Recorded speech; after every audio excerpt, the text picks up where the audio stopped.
Welcome. Before we begin tonight's story, I have one question. Where are you listening from tonight? Let me know in the comments. And if you enjoy falling asleep to these calm but chilling tales, don't forget to subscribe and turn on notifications. Now, close your eyes and let the forest take you. My name is Henry Callan, and when this incident occurred, I was at Petrified Forest National Park in Arizona in 2009. I am a fifth-generation Cherokee on my mother's side. I served overseas 3 times, but I started working as a park ranger because I thought the desert could calm the noise in my head. The park stretches across arid landscapes dotted with fossilized tree trunks, where rust and purple hues are common.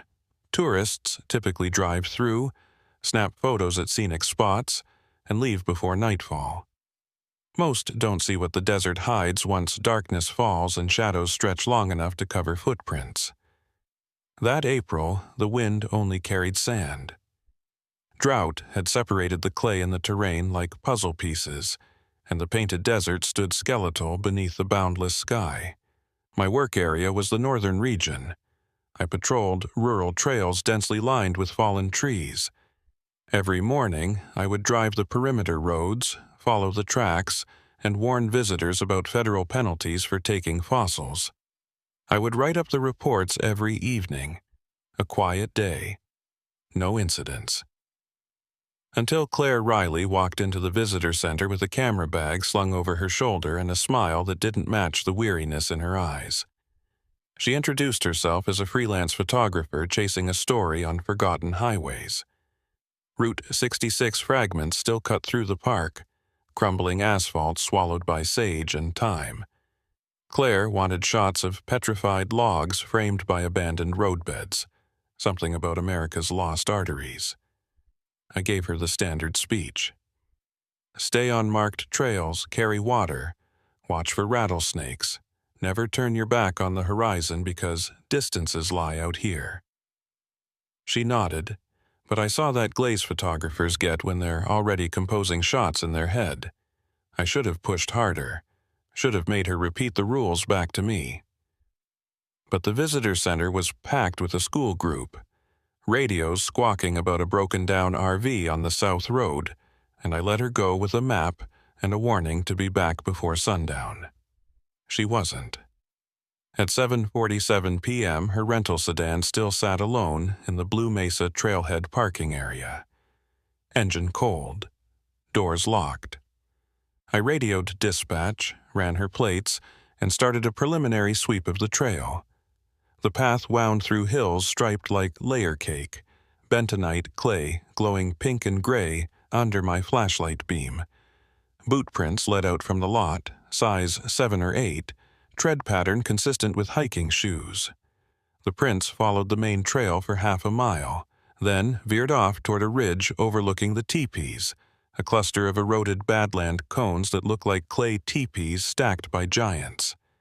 I climbed the ridge, lungs burning in the thin air. At the top, I found her camera. Canon digital SLR, lens cap off, battery dead. It lay on a flat slab of petrified wood, placed deliberately, not dropped.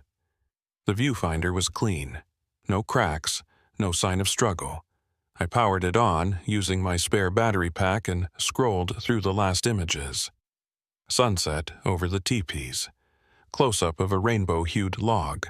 A selfie of Claire grinning, wind whipping her dark hair.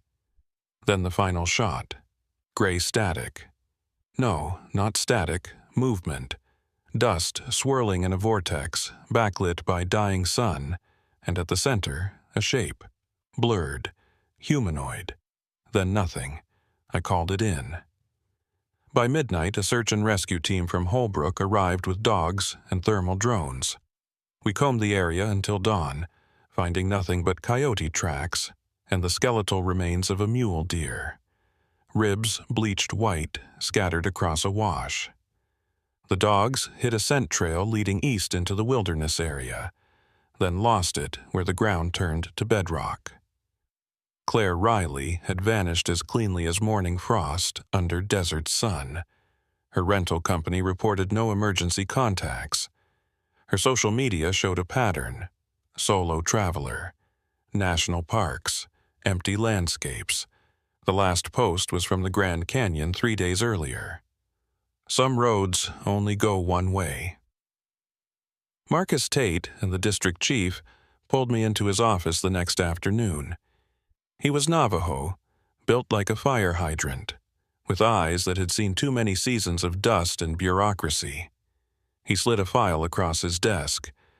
Incident reports dating back to 1987. 12 missing persons inside park boundaries.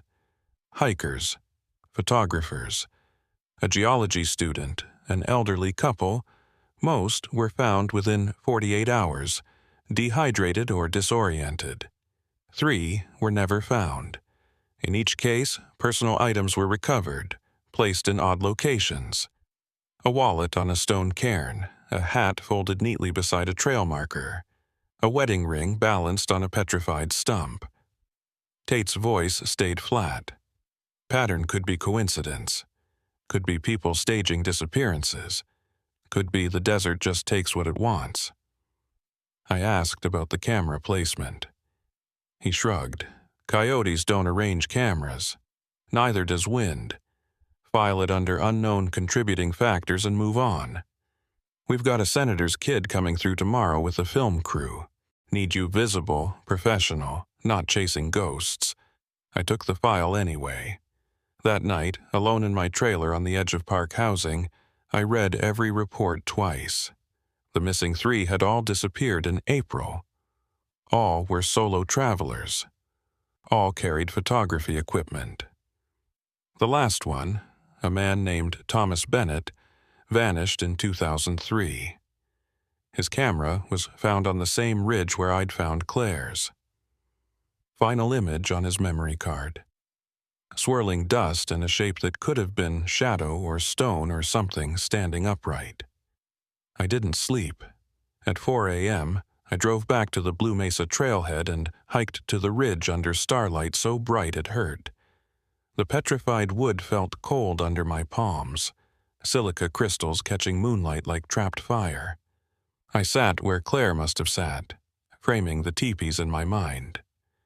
The wind picked up, carrying a smell like old copper and dry bone. I heard no footsteps, saw no movement, but the air pressure changed, thickening, and my ears popped like I'd dropped elevation.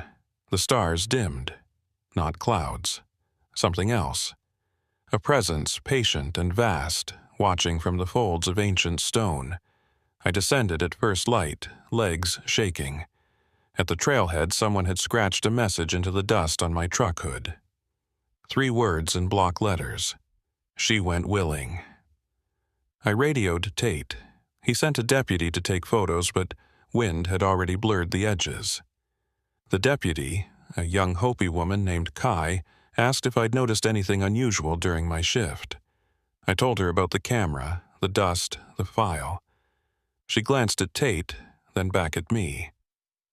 My grandmother says the desert remembers everything, every footprint, every broken promise.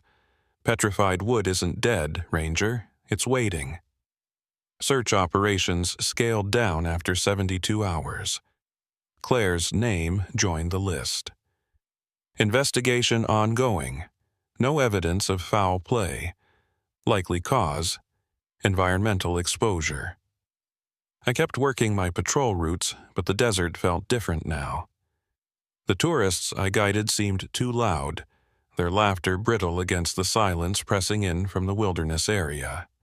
At night, I'd see headlights on closed roads, distant and wavering, gone when I drove closer. Footprints appeared on trails I'd walked hours before, leading nowhere, ending at canyon edges or vanishing into hardpan.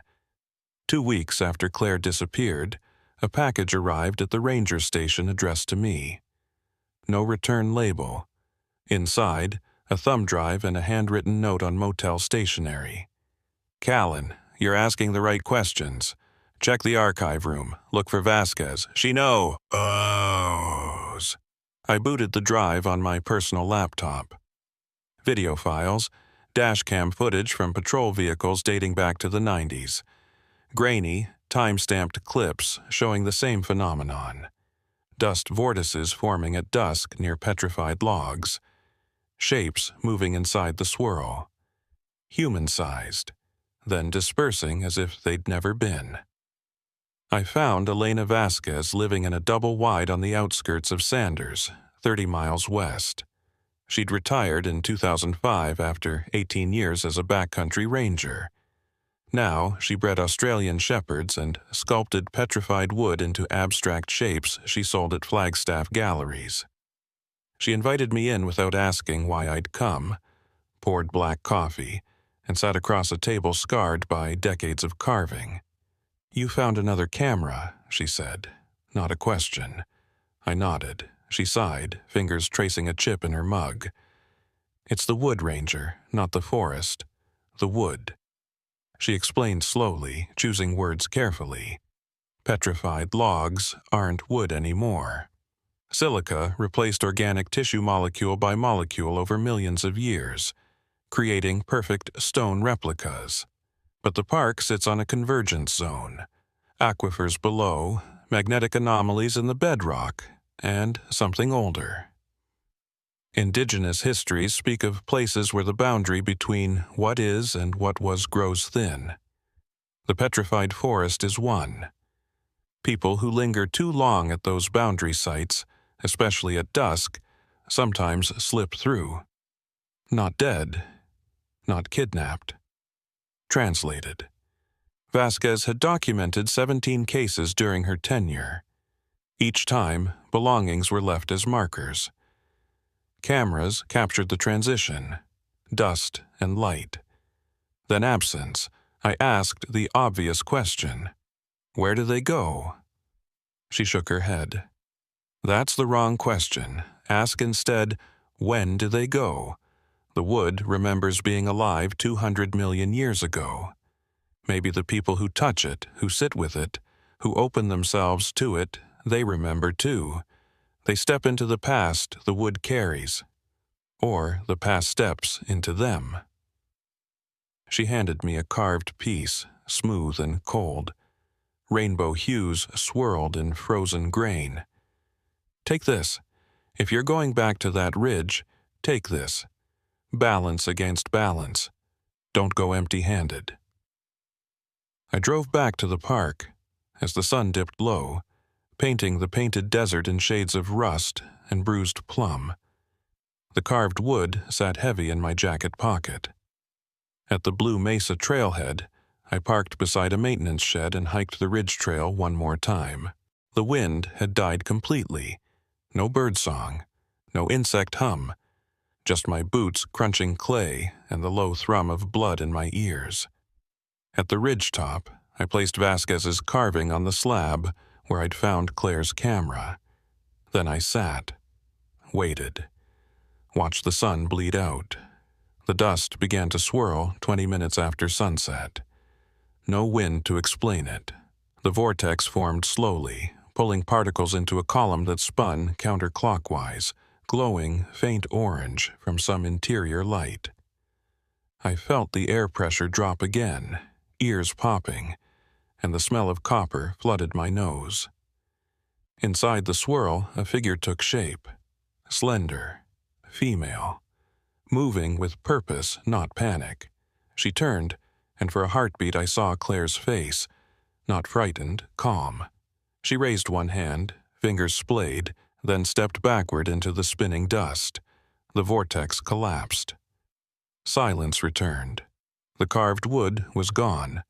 Only a smooth depression remained where it had rested, as if the stone had swallowed it whole. I stood on shaking legs and descended in full dark, using my headlamp to navigate switchbacks. At the trailhead, my truck sat undisturbed. On the hood, another message scratched into dust. "Thank you." I drove back to the ranger station, filed no report, and requested a transfer. Marcus Tate approved it without questions.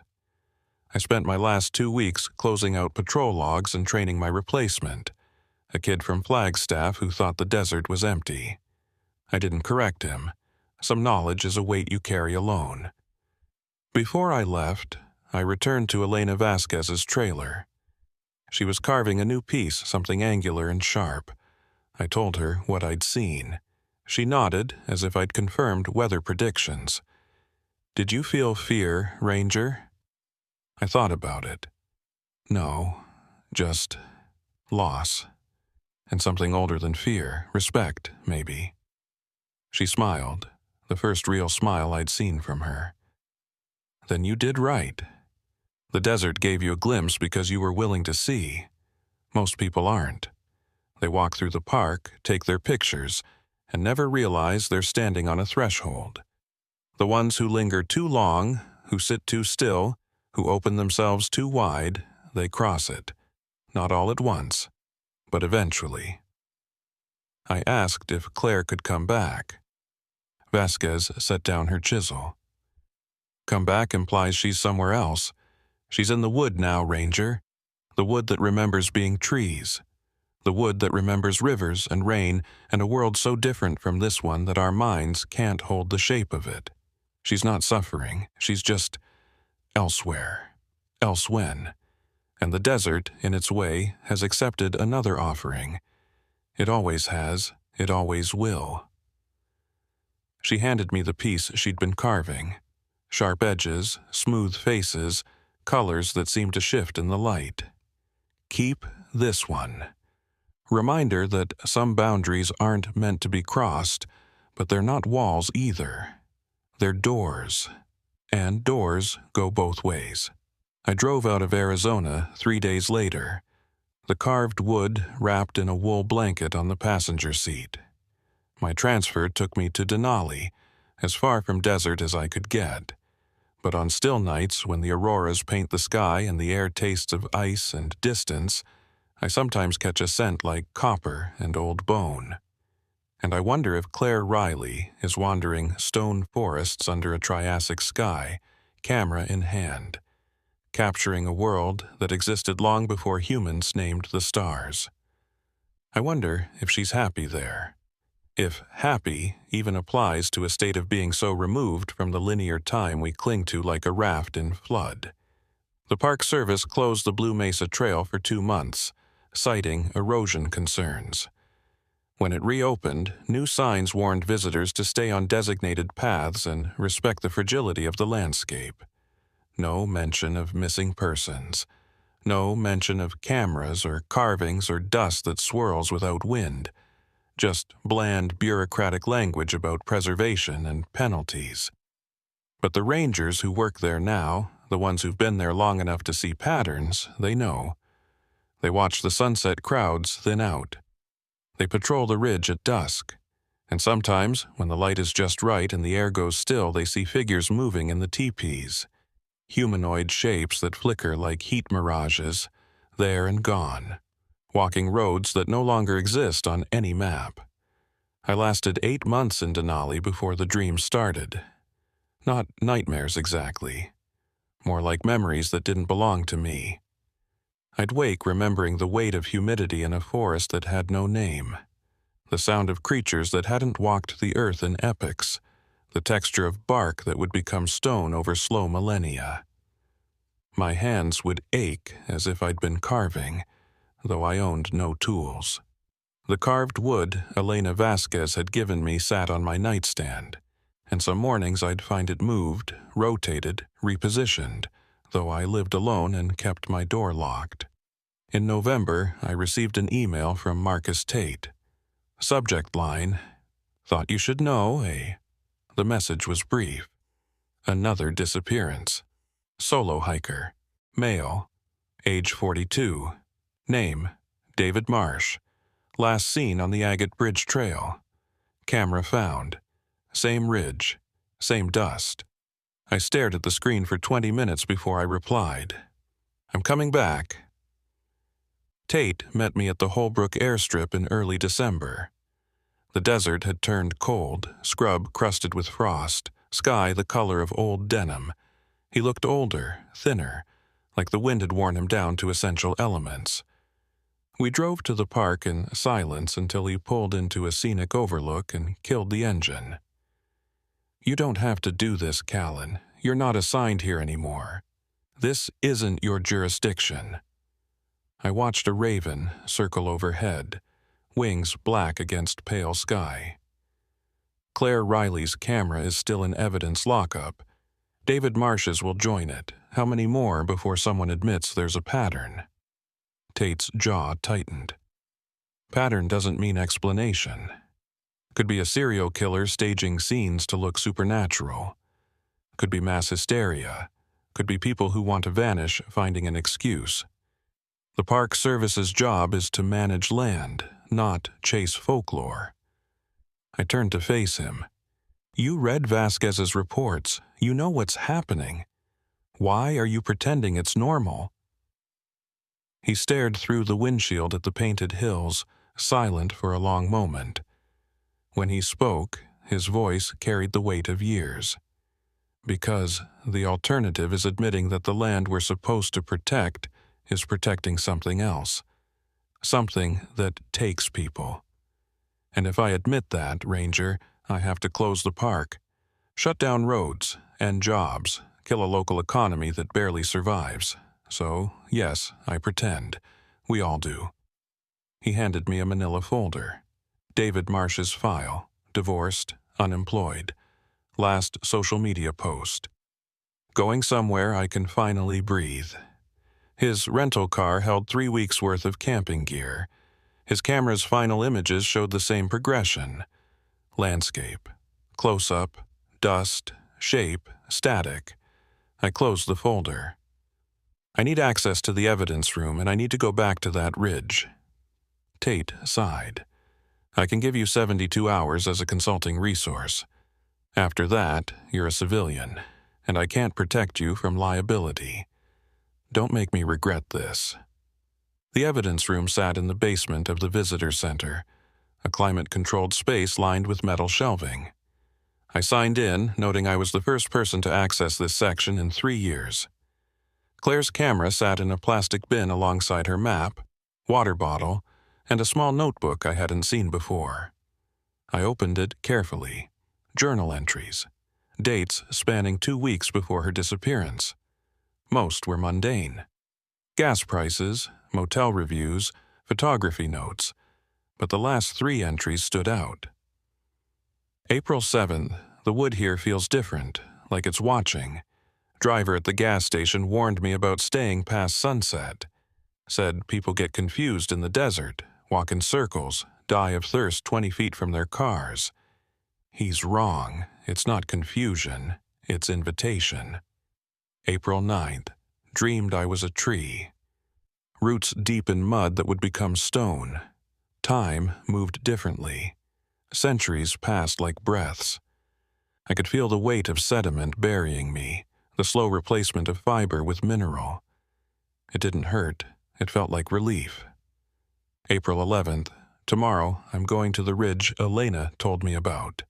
She said if I'm meant to cross, the wood will recognize me. If not, I'll just have pretty pictures. Either way, I think I'm ready to stop running. I photographed every page, then checked David Marsh's effects. His camera bag also contained a notebook. Fewer entries, but the last one mirrored Claire's. December 4th. Met a woman at the trailhead. She didn't give her name, just handed me a carved piece of petrified wood and said, "If you're looking for a door, this is a key." I laughed. She didn't.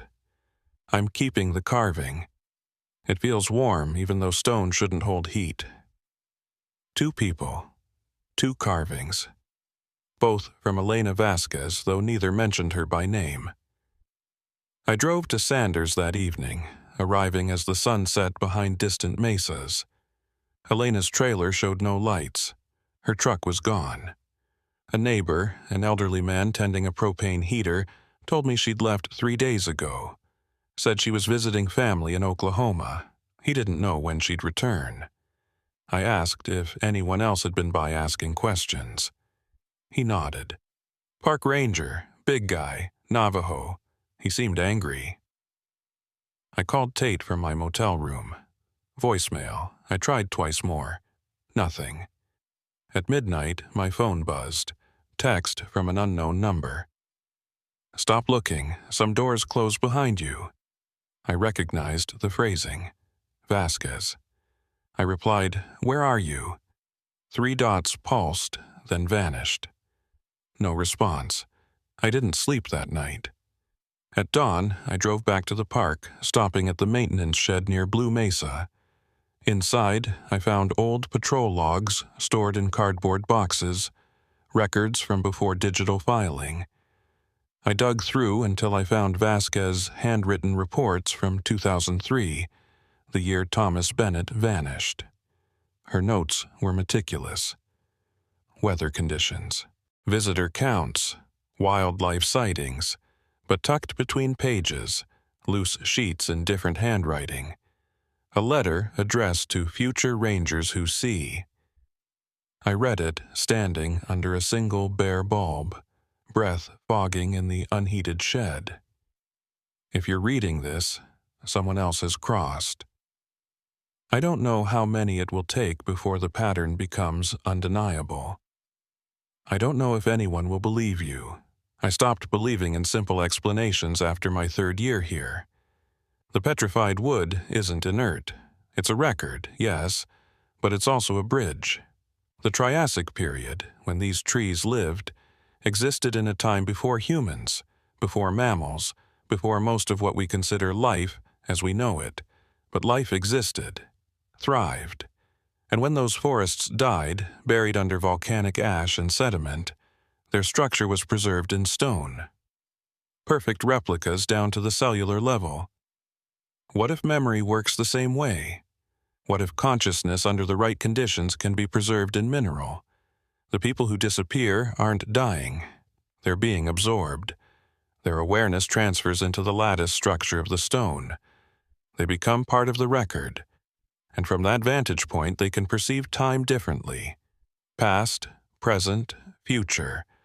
All accessible because stone doesn't experience linear duration. It simply exists.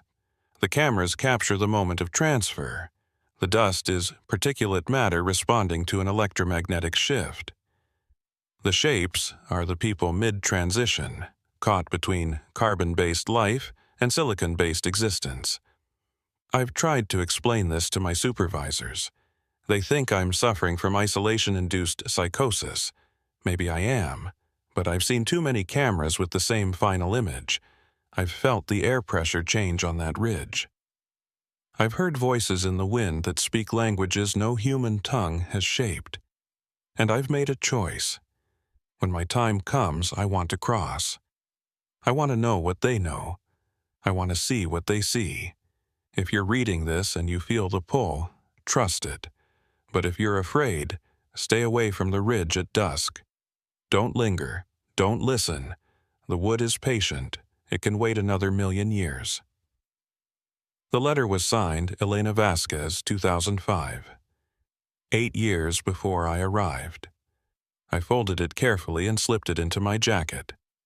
Outside, the sun climbed pale and cold. I drove to the ridge trail and hiked up, lungs burning in the dry air. At the top, I found fresh offerings. 3 carved pieces of petrified wood, arranged in a triangle. In the center, a camera, not Claire's, not David's, newer model. I checked the screen. 1 video file, time-stamped yesterday. I hit play. The footage showed the ridge at dusk. The camera was on a tripod aimed at the teepees. For 30 seconds, nothing. Then the dust began to swirl. The vortex formed, larger than I'd seen before, spinning with a low hum that the camera mic barely captured. A figure stepped into frame from the left. Marcus Tate. He wore civilian clothes, no uniform. He carried a carved piece of wood in both hands, holding it out like an offering. He walked toward the vortex without hesitation. The dust opened, creating a corridor of swirling light. He stepped inside. The camera shook, focus blurring, then stabilized. The vortex collapsed. The ridge was empty. The video ended. I played it again. And again. On the fourth viewing, I noticed something in the background. Just before Tate entered the vortex, 3 shapes stood among the teepees. Humanoid. Watching. One raised a hand in what might have been a wave or a warning. The shapes flickered, there and gone, but I recognized the stance of the middle figure. Claire. I was sure of it. I sat on the stone slab until the sun began its descent. The carved pieces still formed their triangle. I didn't touch them. Instead, I pulled out my phone and called the district office. The receptionist answered. I asked for Chief Tate. She paused. "Chief Tate is on medical leave, sir. Can someone else help you?" I asked when he'd left. 3 days ago. He called in, said he needed time for a family emergency. Is everything all right? I ended the call. 3 days. The same day Elena Vasquez left for Oklahoma. The same day the neighbor said Tate had come by asking questions. The wind picked up, carrying that copper bone smell. I checked my watch. 20 minutes until sunset. I could leave, hike down, drive away, pretend I'd seen nothing. File a report full of bureaucratic language that explained away the unexplainable. Or I could stay. I thought about Claire's last journal entry. Either way, I think I'm ready to stop running. I thought about Tate, built like a fire hydrant, carrying the weight of too many secrets, choosing to step into dust and light rather than keep pretending. I thought about Elena Vasquez carving keys and handing them to strangers at trailheads. The sun touched the horizon, painting the badlands in shades of fire. I pulled the carved wood from my pocket, the piece Vasquez had given me years ago. It felt warm. Not stone warm, body warm. I placed it in the center of the triangle, completing a pattern I didn't understand, but felt in my bones was right. Then I sat, waited, watched the light bleed from the sky. My Cherokee grandmother used to say that some places are thin. The boundary between this world and the next wears down like old cloth, and if you press gently, you can feel what's on the other side. The petrified forest was thin. I'd known it from my first day. I'd just been too afraid to press. The dust began to swirl as the sun slipped below the mesas. No wind, just particles responding to something deeper than weather. The vortex formed slowly, gracefully, spinning counterclockwise with that low hum that felt like a heartbeat. I stood. My legs didn't shake this time. The air pressure dropped. My ears popped. The smell of copper flooded my nose, and underneath it, something else. Green. Growing. Alive. The forest, as it had been before stone claimed it. I took one step forward, then another. The carved pieces glowed faint orange, illuminated from within. The vortex opened wider, creating that corridor of light and dust. I saw them then. Not shapes. People. Claire in her hiking boots, camera around her neck. David Marsh with his notebook. Thomas Bennett from 2003. Others I didn't recognize, dozens of them, standing among trees that shimmered between wood and stone. They weren't ghosts. They were solid, real, alive in a way that defied the biology I'd been taught. Marcus Tate stood at the front, and when he saw me, he smiled. Not the tired smile of a bureaucrat carrying secrets. The smile of someone who'd finally set down a burden too heavy to bear. Behind them, the forest stretched endlessly. Trees hundreds of feet tall, their bark rainbow-hued, their canopy filtering light that came from a sun I'd never seen. Rivers ran through channels that would become dry washes in another age. Creatures moved in the underbrush, low and quick, built on body plans that evolution had long since abandoned. And threading through it all, a presence. Vast, patient, ancient. The consciousness of the forest itself, preserved in stone, dreaming across millennia. welcoming those who chose to step outside of linear time and into something older. Claire raised her camera and took my picture. The flash froze me mid-step. I felt something shift inside my chest, a sensation like ice melting or seeds sprouting. My perception doubled, then tripled. I was Henry Callan, standing on a ridge in the Painted Desert in 2009. I was also a seed falling from a tree crown in the Triassic. I was sap running beneath bark. I was wood becoming stone atom by atom. I was the stone remembering being wood. All of it true. All of it happening simultaneously because stone doesn't understand then and now. It only understands is. I took another step. The corridor widened. The hum deepened, resonating in my ribs. I could turn back. The vortex would release me. I'd hike down, file my report, live out my years carrying this knowledge like a stone in my pocket. Or I could keep walking, join the others, trade linear time for something vast and strange, stop running from the noise in my head and step into a silence so deep it contained every sound that ever was or would be. My grandmother's voice echoed in my memory. Some boundaries aren't walls. They're doors, and doors go both ways. I stepped into the light. Time doesn't work the way I thought it did. That's the first thing you learn when you cross. The second thing is that you don't lose yourself. You expand. I am still Henry Callan, Cherokee Ranger, veteran, man who carried too much noise in his head. But I'm also part of something larger, woven into the lattice structure of stone that remembers being alive when the world was young and strange. I can perceive my own timeline from outside it.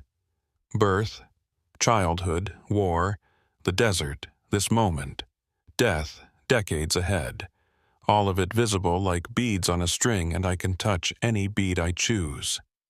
The forest around me breathes, not metaphorically. I feel the exchange of gases, the draw of water through vascular tissue, the slow manufacture of cellulose and lignin.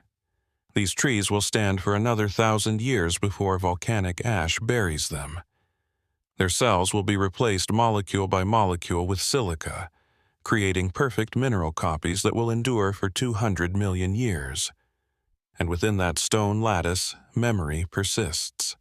The forest's awareness of itself, preserved like an insect in amber, dreaming across epochs. Claire approaches through undergrowth thick with ferns taller than houses. She moves with the confidence of someone who's been here longer, who's learned to navigate perception that exists in 4 dimensions instead of 3. She doesn't speak. Communication here happens differently. Intention flows between us like water finding its level.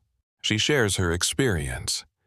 The relief of shedding linear time, the joy of seeing her daughter's birth and her own death and everything between, all equally present, all equally precious.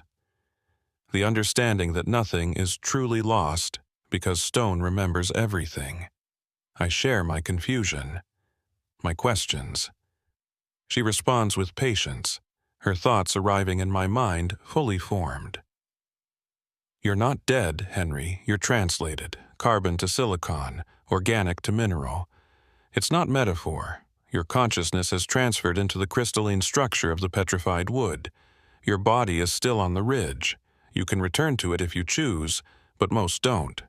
Linear time feels like a cage once you've experienced this. I look down at my hands. They're solid, real, but when I focus, I can see through them to the mineral structure beneath. Quartz, opal, jasper. The same elements that compose the petrified logs, arranged in patterns that mirror human anatomy. Marcus Tate stands beside a stream that will disappear in another age. He's younger here, the weight of bureaucracy lifted from his shoulders. His thoughts touch mine. I spent 20 years managing that park. 20 years watching people vanish and pretending it was normal. When I finally understood what Vasquez had been trying to tell us, that the wood offers a choice, not a threat, I knew I couldn't keep lying. So I chose. My wife died 3 years ago. My kids are grown. I had nothing holding me to linear time except fear. Fear of the unknown. Fear of letting go. But the desert taught me that letting go isn't death. It's transformation. Others gather. The ones who crossed before. A prospector from 1891 who'd been searching for gold and found something infinitely more valuable. A Navajo shepherd from 1934 who'd heard the old stories and recognized the truth in them. A geology student from 1978 who'd been studying fossilization and realized the process could apply to consciousness. Each of them whole, each of them woven into the stone's memory, existing simultaneously in the Triassic and in the moment of their crossing and in every point between. I ask the question that burns in me. Can we go back to our original timeline? Claire's response comes layered with complexity. Yes and no, your body is there. You can re-inhabit it. But you'll carry this awareness with you. You'll perceive time as stone perceives it. Non-linear, all at once. Most people's minds can't hold that duality. They break, go mad. The ones who return successfully are rare. They live between worlds, translating experience across the boundary. Shamans, mystics, prophets. People called crazy by those who only see one beat at a time. I think about Elena Vasquez, her carvings, her warnings, her careful documentation. She'd been translating all along, moving between the forest that was and the desert that is, carrying messages across the boundary, leaving keys for those ready to turn them. I understand now why she vanished when I got too close. She'd been preparing for her final crossing, tying up loose ends, saying goodbye to linear time. I wonder if she's here now, in this forest, or if she chose a different moment, a different iteration of the boundary. The ancient presence I felt before makes itself known more directly. It's not a single consciousness. It's the collective awareness of every organism that ever lived in this forest. Trees, ferns, early reptiles, amphibians, insects, bacteria, all preserved in the stone's memory, all dreaming together across the vast gulf of time. They don't communicate in words, they share sensation.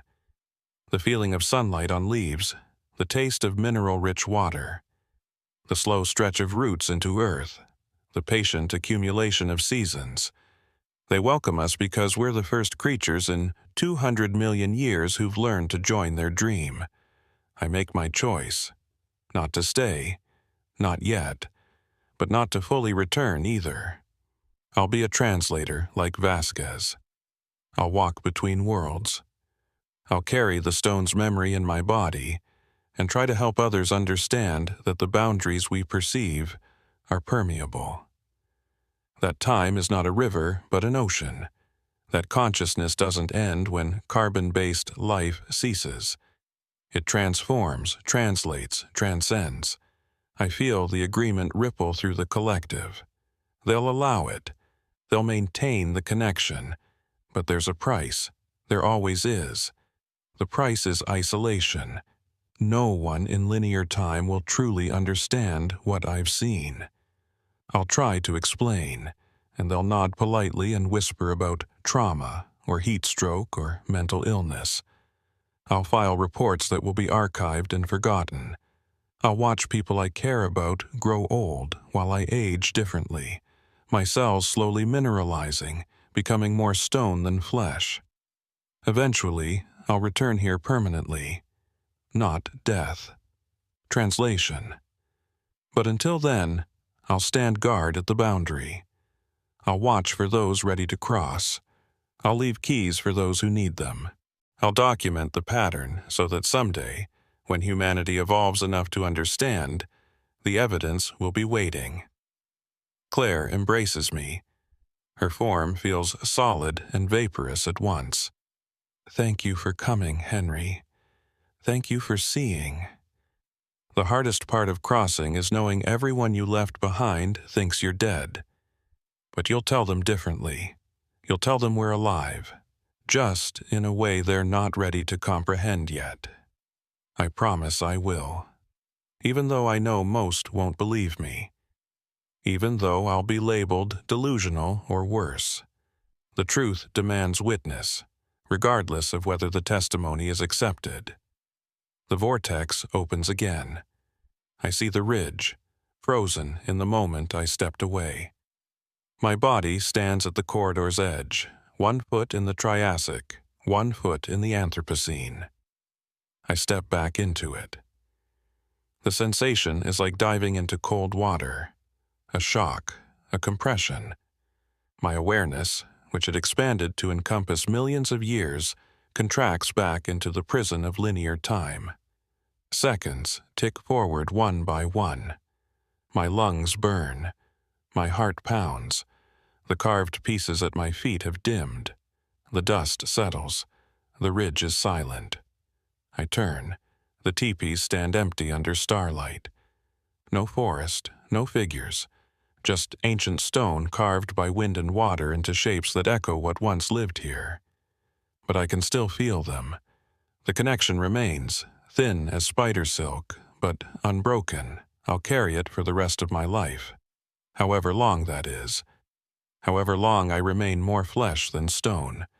I gather the carved pieces and descend in darkness, my path illuminated by stars older than the forest I just left. At my truck, I find a note under the windshield wiper. Elena Vasquez's handwriting.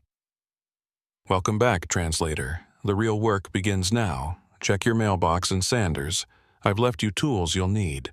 Don't waste time trying to convince the ones who refuse to see. Focus on the ones who already suspect, the ones who felt the pull, the ones who'll listen. And Henry, thank you for choosing the hard path. The world needs people who can stand between worlds. I drove to Sanders at dawn. The mailbox at Vasquez's trailer contained a package addressed to me. Inside, a dozen carved pieces of petrified wood, each one unique, each one warm to the touch. Also, a leather journal filled with her handwriting. Instructions, techniques, how to identify people ready to cross, how to approach them, how to plant the seed without forcing the decision, how to live between worlds without going mad. The journal's final page held a single sentence. The boundary is everywhere. You just have to know how to look. I spent the next 3 years working as an independent wilderness guide, leading small groups into remote areas of the Southwest. Not all of them, just the ones who responded to specific phrases in my advertisements. Experience time differently. Walk where ancient forests dreamed. Discover the boundary between then and now. Most ignored the ads, but a few responded, the ones who felt the pull, the ones who'd been searching without knowing what they sought. I'd take them to thin places, give them carved wood, teach them to sit quietly and listen to the stone. Some crossed, some returned. Some stood at the edge and chose to stay in linear time, but they carried the knowledge with them. They became more patient, more present, less afraid of death because they'd glimpsed what lies beyond the transformation. They went back to their lives as accountants and teachers and mechanics, but they moved differently through the world. They saw the boundaries. They respected the ancient places. They passed the knowledge to others quietly, carefully, planting seeds in soil that might take decades to sprout. I documented everything, not in official reports. Those had been useless. Instead, I started a blog, posted videos, uploaded photographs. Most people dismissed it as New Age nonsense or creative fiction. But scattered among the skeptics were comments from people who understood. I've felt this in Bryce Canyon. Something similar happened to me in Zion. My grandmother told stories about places where time works differently. The network grew, small, scattered, but real. In 2012, I returned to Petrified Forest as a civilian. The Park Service had erected new signs at the Blue Mesa trailhead. Stay on designated trails. Do not approach cliff edges. Report any unusual dust patterns to rangers immediately. They'd codified the mystery without solving it. Bureaucracy's answer to the inexplicable. I hiked the ridge trail legally this time, during permitted hours. At the top, I found fresh offerings, carved pieces arranged in patterns. People were finding their way here without my help. The boundary called to those ready to hear it. I sat on the stone slab where I'd found Claire's camera 7 years earlier. The sun descended toward the mesas. I didn't need the vortex to form. I could feel the forest on the other side, patient and present, dreaming its long dream. Claire was there, and Tate, and Vasquez, and hundreds of others stretching back centuries. Not dead, not lost, transformed, existing in a state that human language has no words for because linear time is the only framework most minds can process. A young woman approached up the trail, camera around her neck, carrying a carved piece of wood. She looked uncertain, afraid, hopeful. I recognized the expression. I'd worn it myself once. I stood, introduced myself, asked if she needed directions. She showed me the carving, asked if I knew what it meant. I could have lied, could have played dumb, could have sent her back to the visitor center with a warning about staying on trails. Instead, I told her the truth, or part of it, as much as she was ready to hear. The wood remembers being alive, I said. Some people who sit with it long enough remember too. They remember what it's like to exist outside linear time, to perceive all moments as equally present, to be woven into something larger than a single human life. The carving in your hand is a key. If you choose to use it, come back here at sunset. Sit quietly. Listen. The wood will decide if you're ready. If you are, you'll understand what I mean. If you're not, you'll just have a nice meditation experience and some pretty photos. Either way, the choice is yours. She studied me for a long moment, then nodded. Will I come back if I cross? I thought about my answer carefully. You can, but most don't. Not permanently. Linear time feels limiting once you've experienced the alternative. But some of us move between worlds, translators. We carry messages across the boundary. We help others understand that death isn't an ending, just a transformation from carbon to silicon, from sequence to simultaneity, from alone to woven into everything that ever was. She thanked me and descended toward the parking lot. I watched her go, wondering if I'd see her again, wondering if she'd choose to cross or choose to stay, wondering if it mattered. The boundary existed regardless of whether individual humans chose to traverse it. The stone would keep dreaming, the forest would keep calling, and those ready to answer would find their way here, drawn by something deeper than logic or language. I've lived between worlds for 15 years now. My hair has gone white, though I'm barely 50. My skin has taken on a faint mineral sheen in certain light. My bones ache with the slow process of transformation. I'm becoming stone, not quickly. The process takes decades in linear time, though from the forest's perspective it happens instantly. I don't fear it. I've seen what waits on the other side. The vast awareness, the freedom from sequence, the joy of being woven into a consciousness that spans millions of years. But I'm not ready to fully cross yet. There's work still to do, more people to guide, more seeds to plant, more evidence to document for the future when humanity might finally understand that consciousness doesn't require carbon. That awareness can transfer into mineral. that the boundaries between life and death, between then and now, between self and other, are far more permeable than we've been taught. The stone knows this, has always known it. It's patient, it can wait for us to catch up. Sometimes, on still desert nights, I stand on that ridge and watch the vortex form. I see the others moving through the forest that was, living their expanded existence, free from the tyranny of clocks and calendars. They wave. I wave back. We're connected across the boundary, thin as spider silk, strong as stone. One day I'll join them permanently. But not today. Today I have people to meet, keys to distribute, stories to tell. The work of translation continues.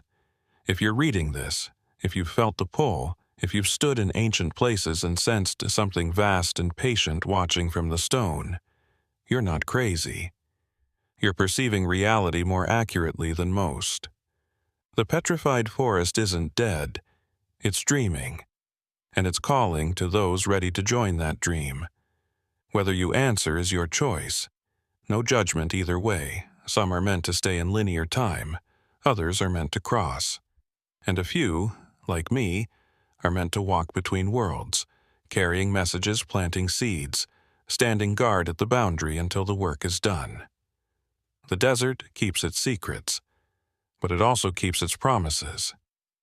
And the greatest promise is this: nothing is truly lost. Everything that ever lived is preserved somewhere in the stone's memory.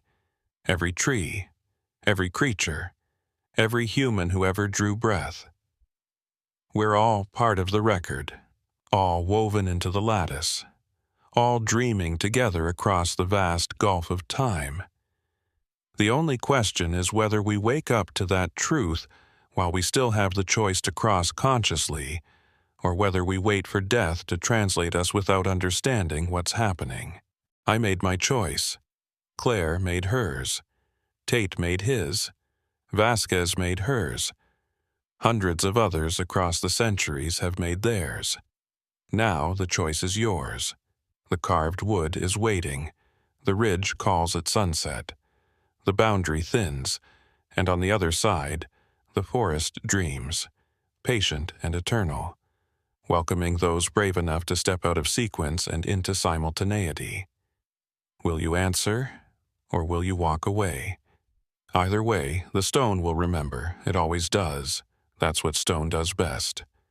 Remember, dream, wait, and welcome home those ready to become something more than flesh and bone in the tyranny of ticking clocks.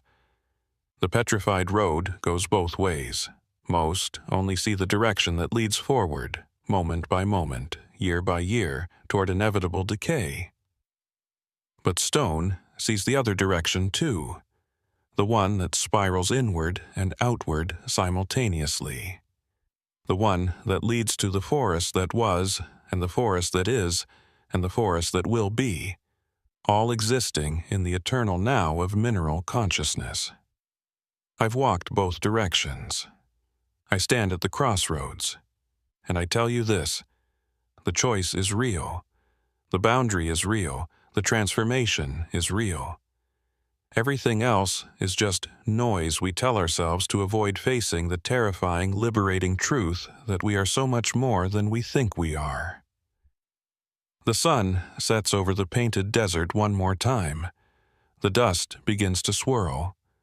And somewhere in the stone, the forest dreams on, patient and vast, waiting for the next soul brave enough or broken enough or curious enough to step into the light and become part of something eternal. I'll be here when they arrive, standing between worlds, translating experience across the boundary, carrying the stone's message to those ready to hear it. Until the day my own transformation completes and I join the others permanently in the dream that never ends. Until then, I walk the petrified road, 1 foot in the Triassic, 1 foot in the now, a living bridge between what was and what is and what might someday be. When humanity finally understands that time is not a river, but an ocean, and we've always been drowning in its depths.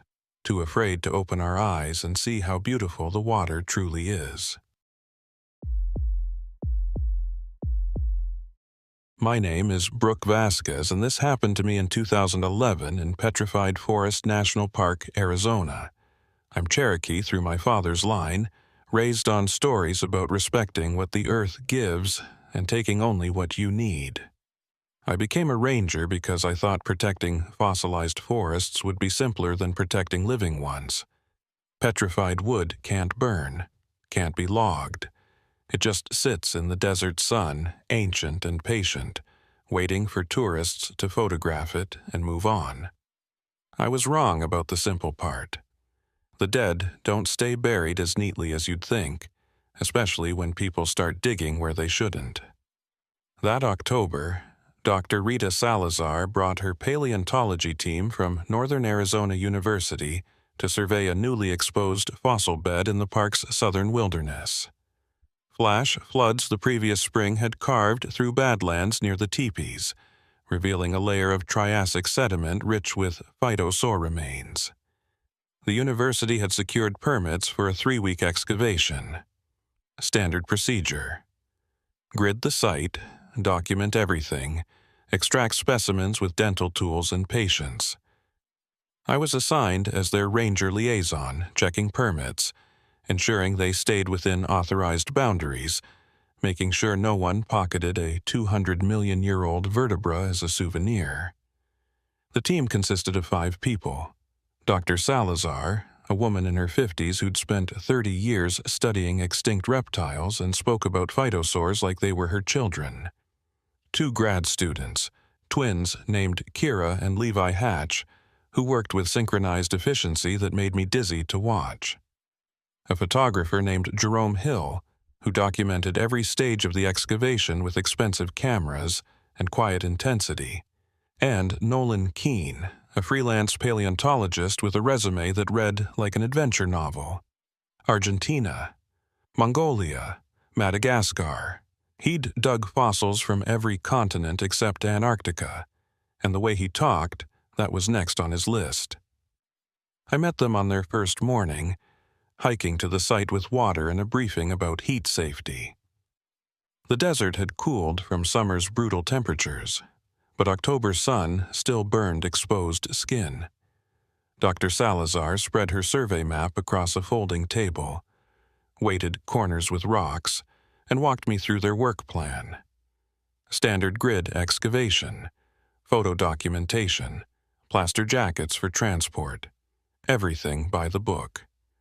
I approved and left them to it, hiking back to my patrol route. The first week passed without incident. I checked on them daily.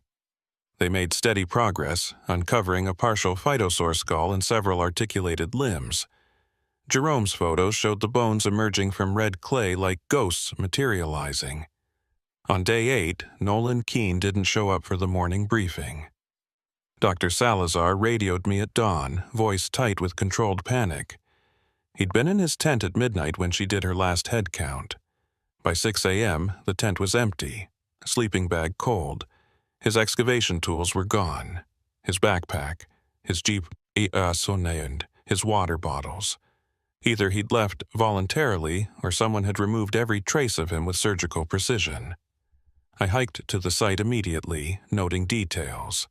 No drag marks in the sand, no signs of struggle. The tent fabric showed no cuts or tears. The zipper was closed from the inside, which meant he'd exited normally, but where he'd gone, and why remained blank as the cloudless sky. I radioed dispatch for a search and rescue team while examining Nolan's tent more carefully. His personal gear was minimal. A few changes of clothes, a dog-eared field guide to Triassic fauna, a satellite phone with a dead battery, and tucked under his sleeping pad, a hand-drawn map. Not the official survey map Dr. Salazar had shown me. This one was sketched on the back of a topographic sheet, lines hasty, annotations in cramped handwriting I could barely read. The map showed the park boundaries, the current excavation site marked with a blue X, and several other locations marked with red circles. One red circle sat far outside park boundaries, maybe 15 miles southeast. Someone had drawn an arrow from the excavation site to that distant red circle and written a single word beside it. Real. I photographed the map, then showed it to Dr. Salazar. Her face went pale. She snatched the paper, studied it, then folded it carefully and slipped it into her field notebook. That's nothing. Nolan likes to explore. Probably just landmarks he found interesting. Her tone said otherwise. I pressed her. She deflected, said Nolan was eccentric, obsessive, prone to wandering, but her hand shook as she poured coffee, and she avoided eye contact. The grad students exchanged glances I couldn't interpret. Jerome focused on his cameras, suddenly very interested in lens caps. Something was wrong beyond a missing team member. Something they all knew, and I didn't. Search and rescue arrived by noon. 4 rangers from Holbrook with dogs, drones, and thermal imaging equipment. We combed a 5-mile radius around the excavation site, finding nothing but coyote tracks and the bleached skeleton of a pronghorn. The dogs picked up Nolan's scent leading southeast toward the red circle on his map, then lost it where the ground turned to exposed bedrock. Thermal imaging showed no heat signatures in the surrounding badlands. The drones captured empty desert stretching to the horizon. By sunset, the incident commander, a grizzled veteran named Ray Ortega, pulled me aside. Either your archaeologist walked out of the park on his own, or something removed him so cleanly we're looking in the wrong place. You see any reason he'd bolt? I mentioned the map. Ray examined my photo, zooming in on the annotations. His expression hardened. That red circle's on Navajo Nation land, outside our jurisdiction. But I've seen that area. Nothing there but deep washes and dead ends. Nobody goes out that way because there's no reason to. No trails, no water, no roads. If your guy headed there on foot, he's in trouble. Heat during the day, cold at night, and terrain that'll break an ankle if you're not careful. He forwarded the photo to Navajo Nation Rangers and gave me a card with his direct number. Call me if you find anything else. Maps with mystery destinations make me nervous. I spent that evening searching records for any mention of the red circle's location. Park archives held century-old survey notes, prospector logs, and incident reports dating back to the park's establishment in 1906. I found 3 references to the area southeast of the teepees. In 1923, a fossil hunter named Eugene Cross filed a claim for what he called the richest Triassic deposit in North America. Park Service denied the claim because it fell outside federal land. Cross went out anyway and never returned. His mule came back alone 3 weeks later, saddlebags empty. In 1957, 2 geology students hiked to the same general area searching for Cross's supposed mother lode. Only one returned, dehydrated and confused, claiming his partner had fallen into a hidden sinkhole. Searchers found no sinkhole, no body. The student later recanted, saying heat exhaustion had caused hallucinations. The third reference was a memo dated 1989 from a ranger named Kathleen Morris. She'd received a tip about illegal fossil poaching in the same area. When she investigated, she found fresh excavation pits and abandoned equipment, but no poachers. Her memo noted unusual geological formations inconsistent with surrounding terrain and recommended further study.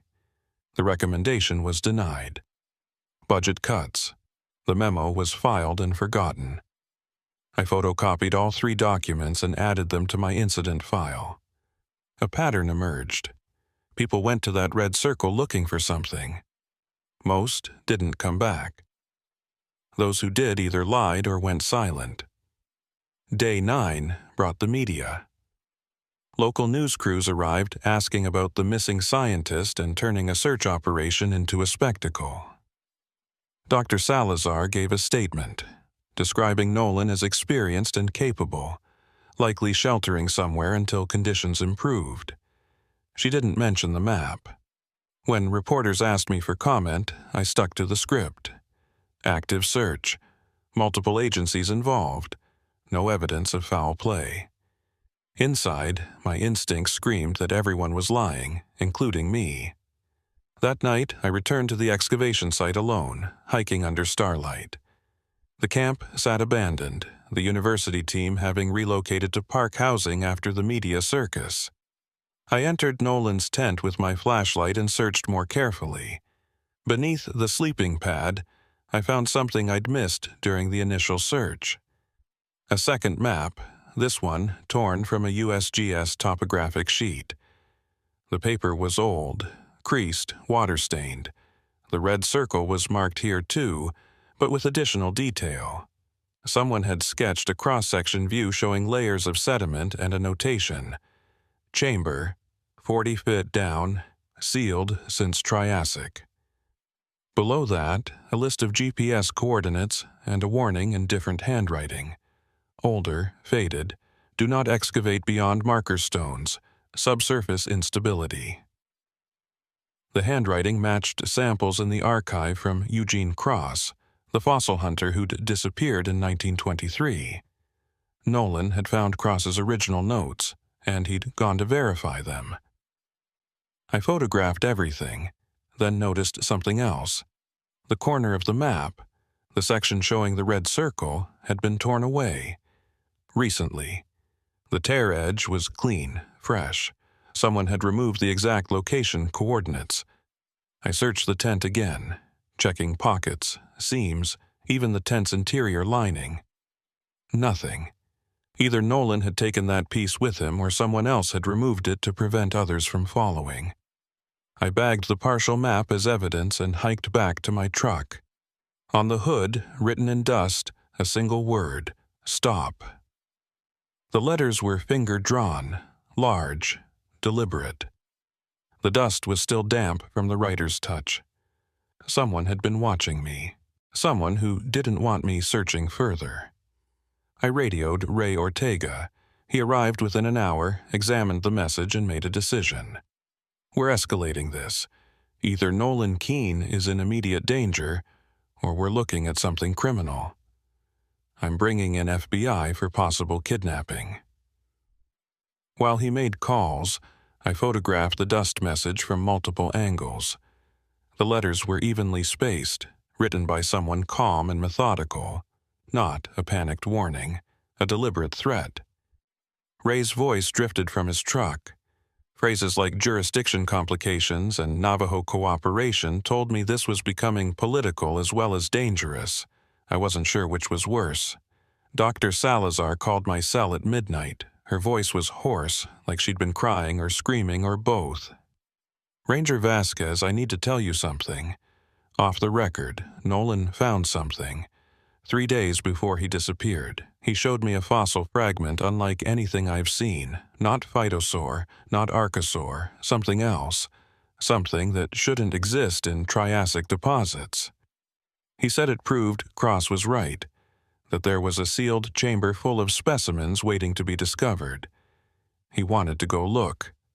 I told him no, told him we didn't have permits for off-site work. He got angry, said I was letting politics destroy science. The next morning, he was gone. I asked what kind of fossil. She hesitated long enough that I thought the connection had dropped. Then, quietly, feathers. Barbed, asymmetric feathers. But birds didn't evolve until the Jurassic 60 million years later. If Nolan's fragment is authentic, it rewrites evolutionary history. That kind of discovery makes careers, or destroys them if it's fake. He was obsessed, Ranger, obsessed enough to risk everything. I should have stopped him. I should have confiscated his gear. I should have called you, but I didn't, and now he's out there, and it's my fault. She hung up before I could respond. I sat in my truck listening to coyotes yip in the darkness and wondered how many lies this desert had swallowed over the decades. Wondered if Nolan Keene would become another name in the archive. Another person who went looking for something ancient and found something else instead. Day 10, FBI arrived. 2 agents in dark suits that looked absurd against the desert backdrop. They interviewed everyone, read every document, studied every photo. They were polite and thorough and told me nothing. But I overheard one conversation with Ray Ortega. Agent Marsh, a woman with gray temples and sharp eyes, said Nolan Keene had a history. Arrested twice for illegal fossil trafficking. Never charged. Suspected of using academic positions as cover for black market sales. The university hadn't disclosed this during permit applications. If they had, he wouldn't have been allowed in the park. Dr. Salazar was facing sanctions. The excavation permit was under review, and Nolan's disappearance had shifted from rescue operation to criminal investigation. That changed everything. If Nolan was a trafficker, the map took on new meaning. Not a scientific quest, but a treasure hunt. The red circle wasn't a research site, but a target.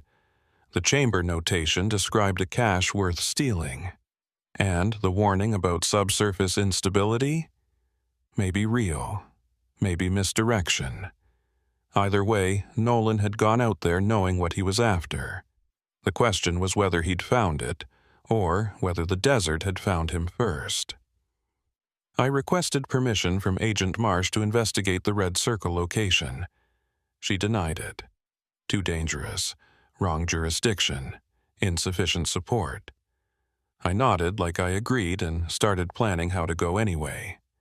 That night, I studied the torn map again and noticed something I'd missed. Along the edge of the Tayar, faint pencil marks, numbers, partial GPS coordinates. Whoever tore away the corner hadn't realized the coordinates bled through from the reverse side. With careful lighting and magnification, I reconstructed them. The location was 17 miles southeast, deep in a canyon network locals called the Devil's Spine, named for the sharp ridges that looked like vertebrae from above, named for the people who'd gone in and never come out. Ray Ortega's warning echoed. Terrain that'll break an ankle if you're not careful. But Nolan had gone anyway, and if there was any chance he was alive, waiting for rescue in some collapsed chamber, I couldn't sit in an office pushing papers. I loaded my truck with climbing gear, medical supplies, and enough water for 3 days. I left a sealed envelope with Ray Ortega's contact info at the ranger station, addressed to my supervisor with instructions to open it if I wasn't back in 48 hours. The envelope contained copies of all the maps, my reconstructed GPS coordinates, and a brief explanation. Not a suicide note. An insurance policy. Then I drove south at 3 a.m., headlights cutting through darkness, following forgotten roads that turned to tracks that turned to memory and hope. The desert stretched endless under stars so bright they hurt to watch. Somewhere out there, Nolan Keene was either dead or wishing he was. And I was driving toward the same fate, powered by stubbornness and the Cherokee belief that the land speaks if you're willing to listen. I just hoped I'd understand what it said before it was too late.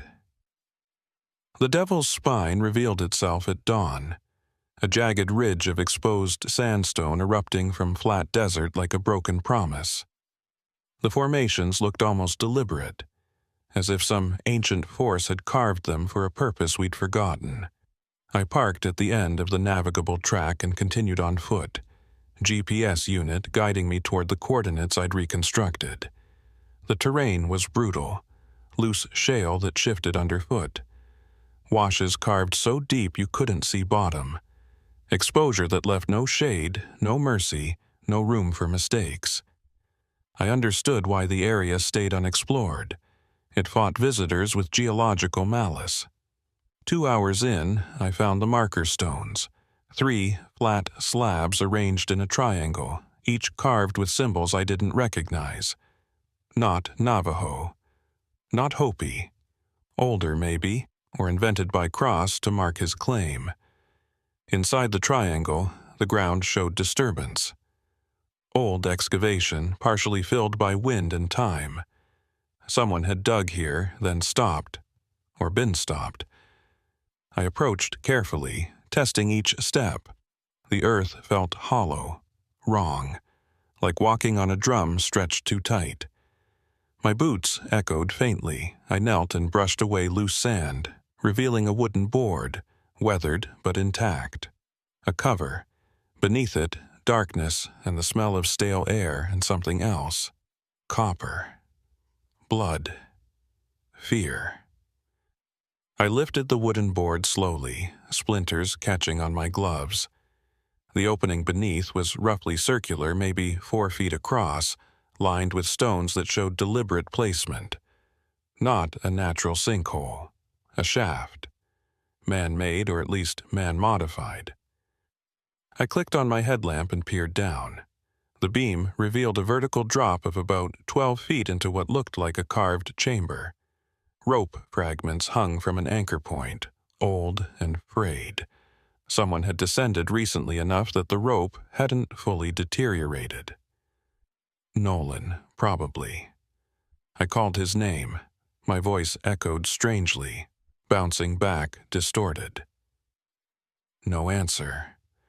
I tested the anchor point, an iron spike driven deep into solid rock. It held my weight. I rigged my climbing rope, double-checked the knots, and rappelled down. The descent took seconds, but my heart hammered like I was falling into something far deeper than 12 feet. I touched bottom and unclipped, sweeping my headlamp across the space. The chamber was larger than I'd expected, roughly circular, maybe 20 feet in diameter. The walls were natural sandstone carved smooth by ancient water, but the floor had been excavated deliberately. Grid lines scratched into stone, small pits where tools had scraped, and in the center a tarp covering something bulky. I approached the tarp carefully, watching for tripwires or collapse warnings. The desert had taught me that old excavations were tombs waiting to close. I lifted one corner of the tarp. Underneath, wooden crates. 4 of them, each about 2 feet square, lids sealed with wire.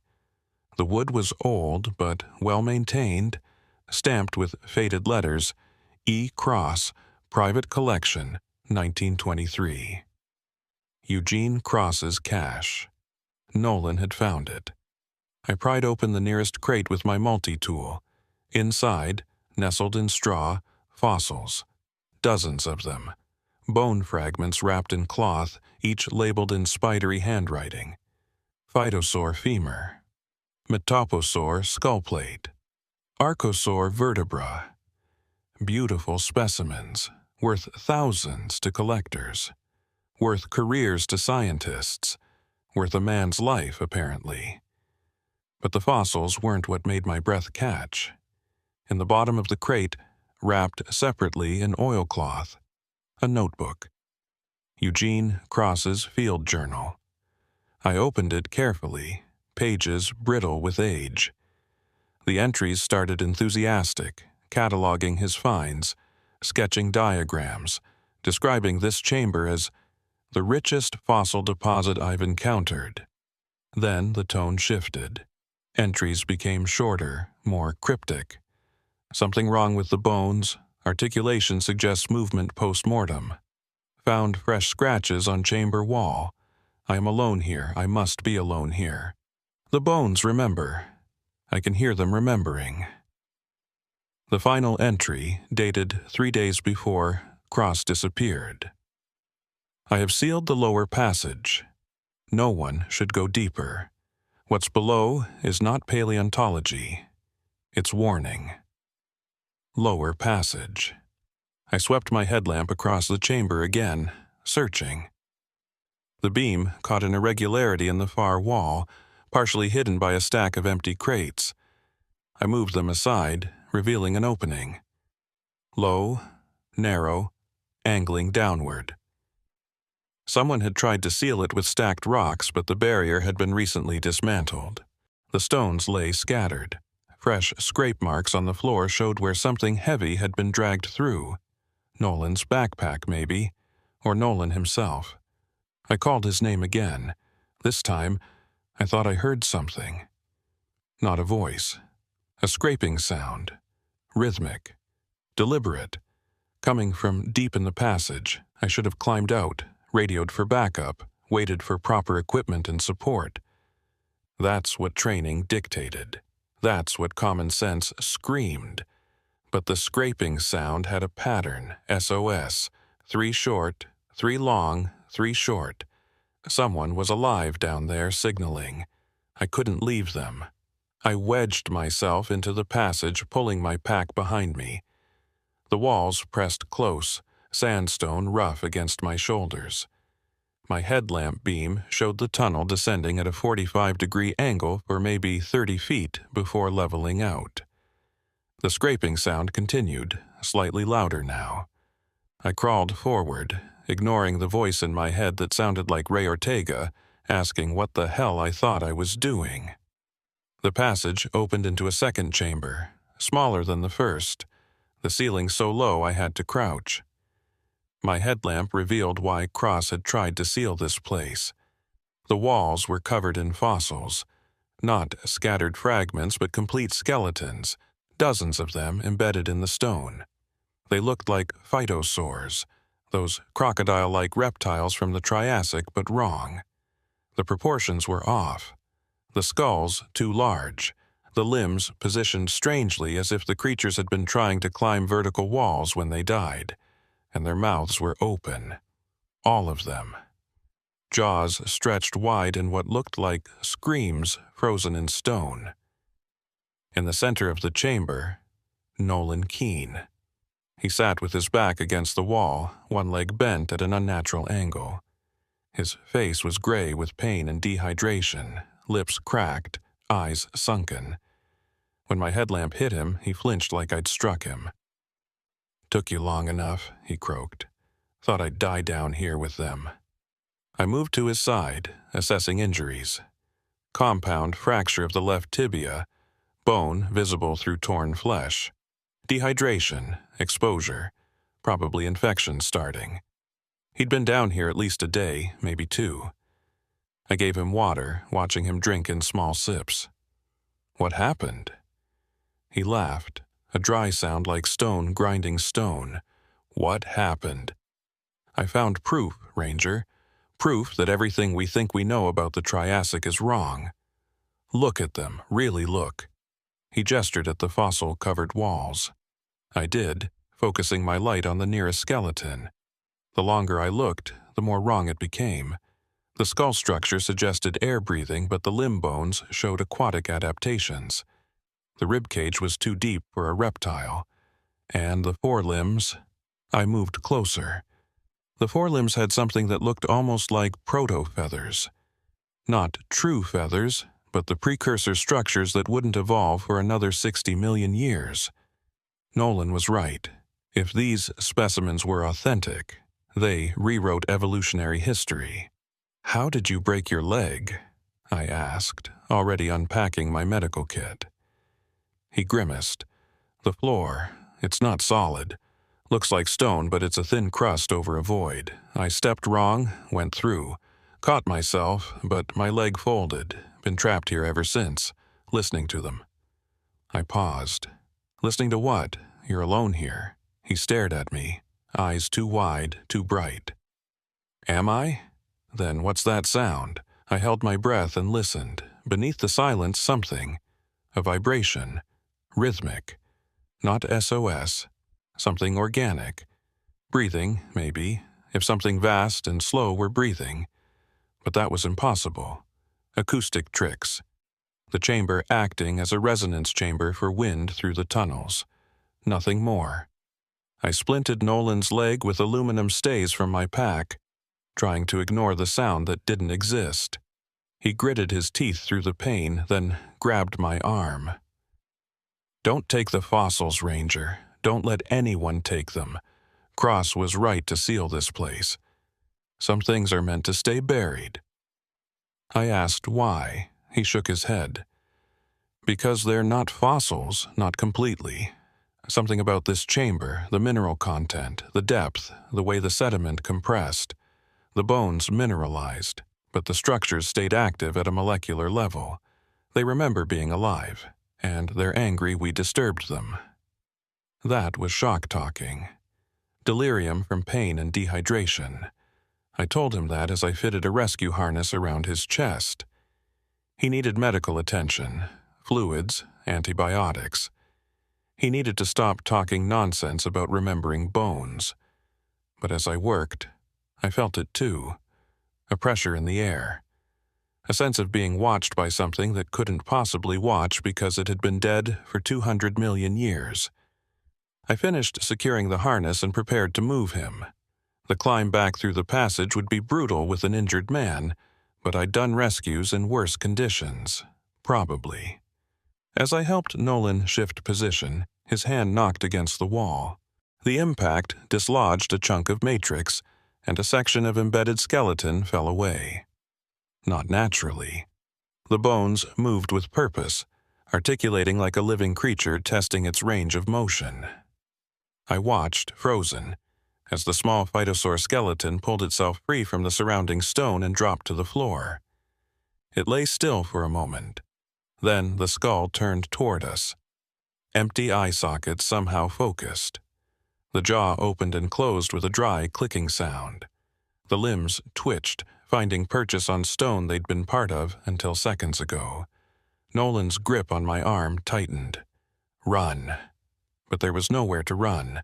The passage behind us was narrow, requiring crawling. The fossil creature was small, maybe 3 feet long, but in that confined space, size didn't matter. It advanced with jerky movements like a puppet manipulated by an amateur. Not alive. Not dead. Something between. Something the desert had preserved and we'd awakened. I grabbed a rock and threw it. The stone passed through the creature without effect.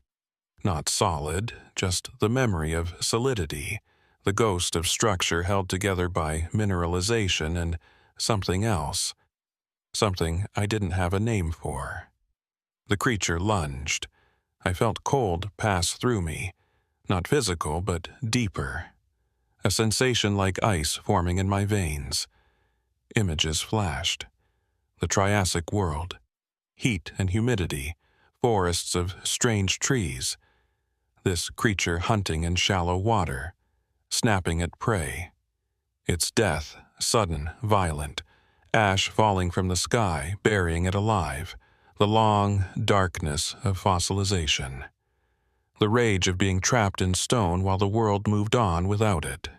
Then the awakening. Modern footsteps echoing in its tomb. Hands disturbing its rest. The fury of something that wanted to stay dead and couldn't. I staggered back, breaking contact. The creature dissolved into dust, but others were stirring. All along the walls, fossils shifted. Bone fragments scraped against stone. Skulls turned. The breathing sound intensified, becoming a chorus of exhalations from throats that were mineral, not flesh. Nolan pulled me toward the passage. Move. They can't hold form long, but there are dozens of them. We need to get out before they figure out how to coordinate. I didn't argue. I grabbed his arm, ignoring his scream of pain, and dragged him toward the opening. We crawled through the passage faster than should have been possible, terror overriding caution. Behind us, the scraping sounds multiplied. Not chasing exactly, just following. Drawn to the living warmth we represented, the carbon-based life they'd lost. We reached the upper chamber, and I practically threw Nolan toward the rope. He grabbed it one-handed, leg dangling, and I pushed from below while he pulled with his good arm. His scream echoed, bones grated, but he moved upward, inch by agonizing inch, until hands reached down from above and hauled him out. I didn't remember calling for help, didn't remember hearing helicopters, but arms pulled me up into daylight so bright it felt like a physical blow. Navajo Nation Rangers surrounded the shaft, weapons drawn, staring at the opening like it might vomit something terrible. Ray Ortega was there, face gray with anger or fear, or both. You stupid, reckless. He stopped, seeing my expression. What's down there, Vasquez?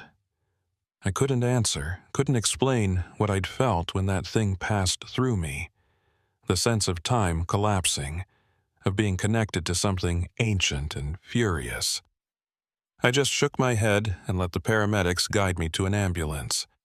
Nolan was loaded on a stretcher, IV already running, oxygen mask covering his face. But his eyes found mine, and I read the message there. Don't tell them. They won't believe you. They'll think you're crazy. And he was right. I watched as FBI agents descended into the shaft with lights and cameras and evidence bags. They'd find Cross's crates. They'd catalog the fossils. They'd write reports about illegal excavation and tragic accidents. They'd seal the site with concrete and fencing and warning signs. But they wouldn't understand what we'd felt. The anger radiating from those bones. The sense that we'd violated something that should have stayed sealed. The hospital in Holbrook kept me overnight for observation. Mild dehydration, contusions, shock, standard aftermath of a desert rescue gone sideways. Nolan was in surgery for his leg, prognosis good. Dr. Salazar sat in my room at midnight, looking like she'd aged a decade in 10 days. Nolan's talking, saying things that don't make sense. Fossils moving, bones remembering. They think it's medication and trauma, but you were there. What really happened, Ranger Vasquez? I could lie, should lie, maintain the fiction that everything was rational and explicable, but I was tired of lies. Something's wrong with that chamber, I said. The mineral content, the depth, something. The fossilization process didn't complete normally. The structures maintained some level of organization. When we disturbed them, they reacted. Not life, not death. Something else. Dr. Salazar studied me for a long moment, then nodded slowly. I've heard rumors. Formations like this exist in a handful of places worldwide. Burgess Shale, Liaoning, Ediacara, sites where preservation was so perfect it crossed into impossible, where the fossils are too complete, too aware. The scientific community doesn't discuss it because there's no framework for understanding. How do you study something that studies you back? She pulled out her phone and showed me a photo. The feathered fossil Nolan had found before his disappearance. Except in this image, the feathers were arranged differently, like wings folding. I took this picture 3 days ago. I took another this morning. The structure changed, Ranger.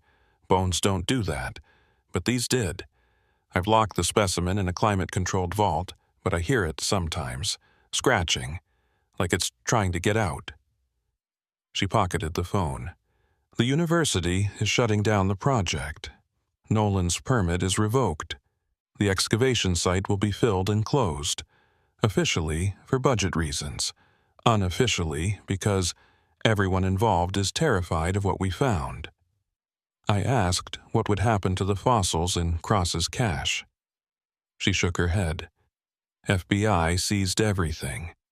They'll probably end up in federal storage, forgotten, which is probably for the best. Some knowledge is too dangerous. Some doors are better left closed. She stood to leave, then paused. My grandmother was Hopi. She told me that the earth has memory, that when things die in certain places, under certain conditions, the land holds them, not gently, not peacefully. It holds them the way a clenched fist holds a stone. And when someone opens that fist, the stone doesn't fall. It flies, aimed at whoever was foolish enough to disturb it. After she left, I lay in the dark listening to machines beep and wondering how many other chambers existed out there in the Badlands. How many fossil hunters had found them over the decades and either died or stayed silent? The archive references suddenly made sense. Eugene Cross, who'd sealed the lower passage and tried to warn others. The geology students, one of whom fell into a sinkhole that search teams couldn't find because it was a shaft someone had deliberately hidden. Ranger Morris, who'd noted unusual geological formations and been told to drop the investigation. All of them had touched something that shouldn't be touched. All of them paid a price. They released me the next morning with instructions to rest and avoid strenuous activity. I drove straight to the ranger station instead. My supervisor, Chief Hendricks, a Zuni woman with 30 years in the service, met me in her office with coffee and a folder thick with reports. FBI's closing the case. Nolan Keene will face charges for illegal excavation and trafficking. Dr. Salazar's program is under investigation. The university is cooperating fully. The site is sealed. Everything wrapped up neat. She slid the folder across her desk. Except none of it explains what you saw down there. I'd filed a preliminary report from the hospital, sticking to observable facts. Chamber, fossils, rescue. No mention of moving bones or entities that pass through me like cold wind. Hendricks had read between the lines. You're not the first ranger to come back from the Devil's Spine with a story that doesn't fit the paperwork. I've read Morris's memo. I've read incident reports going back to the 20s. Whatever's out there, it's been there longer than the park, longer than the Navajo Nation, longer than any human presence in this desert. And every few decades, someone gets curious enough or greedy enough to disturb it. She opened a drawer and pulled out a leather journal, worn and water-stained. Kathleen Morris gave me this before she retired in '93. She made me promise to pass it to whoever needed it next. I guess that's you now. I opened the journal carefully. Morris's handwriting filled the pages, entries spanning her entire career. Most were mundane. Patrol observations. Weather notes. But scattered throughout were references to the Devil's Spine, descriptions of sounds, sensations, the feeling of being watched by something that understood human presence better than it should, and a theory developed over years of investigation. Morris believed the chamber was a natural trap from the Triassic period, a place where animals fell or were washed in during floods and couldn't escape. They died together, dozens of creatures, their bodies packed into mineral-rich sediment that preserved them with unusual completeness. But the preservation did more than create fossils. It created a record so detailed it captured something of their final moments, their fear, their rage, their desperate attempts to escape. And that emotional imprint remained, locked in the stone, waiting for contact to activate it. Not supernatural, just a natural phenomenon we didn't have the science to explain yet. She'd tried to get the site officially closed, but the Park Service couldn't justify the cost without proof of danger. People didn't die there frequently enough to warrant action. They just disappeared, and disappearances could be explained by natural hazards, heat, dehydration, getting lost.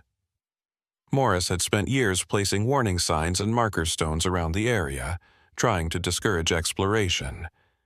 But signs weather, stones get moved, and people who want to find something badly enough will ignore any warning. Eventually, she'd given up active intervention and settled for documentation, building a record for whoever came after her.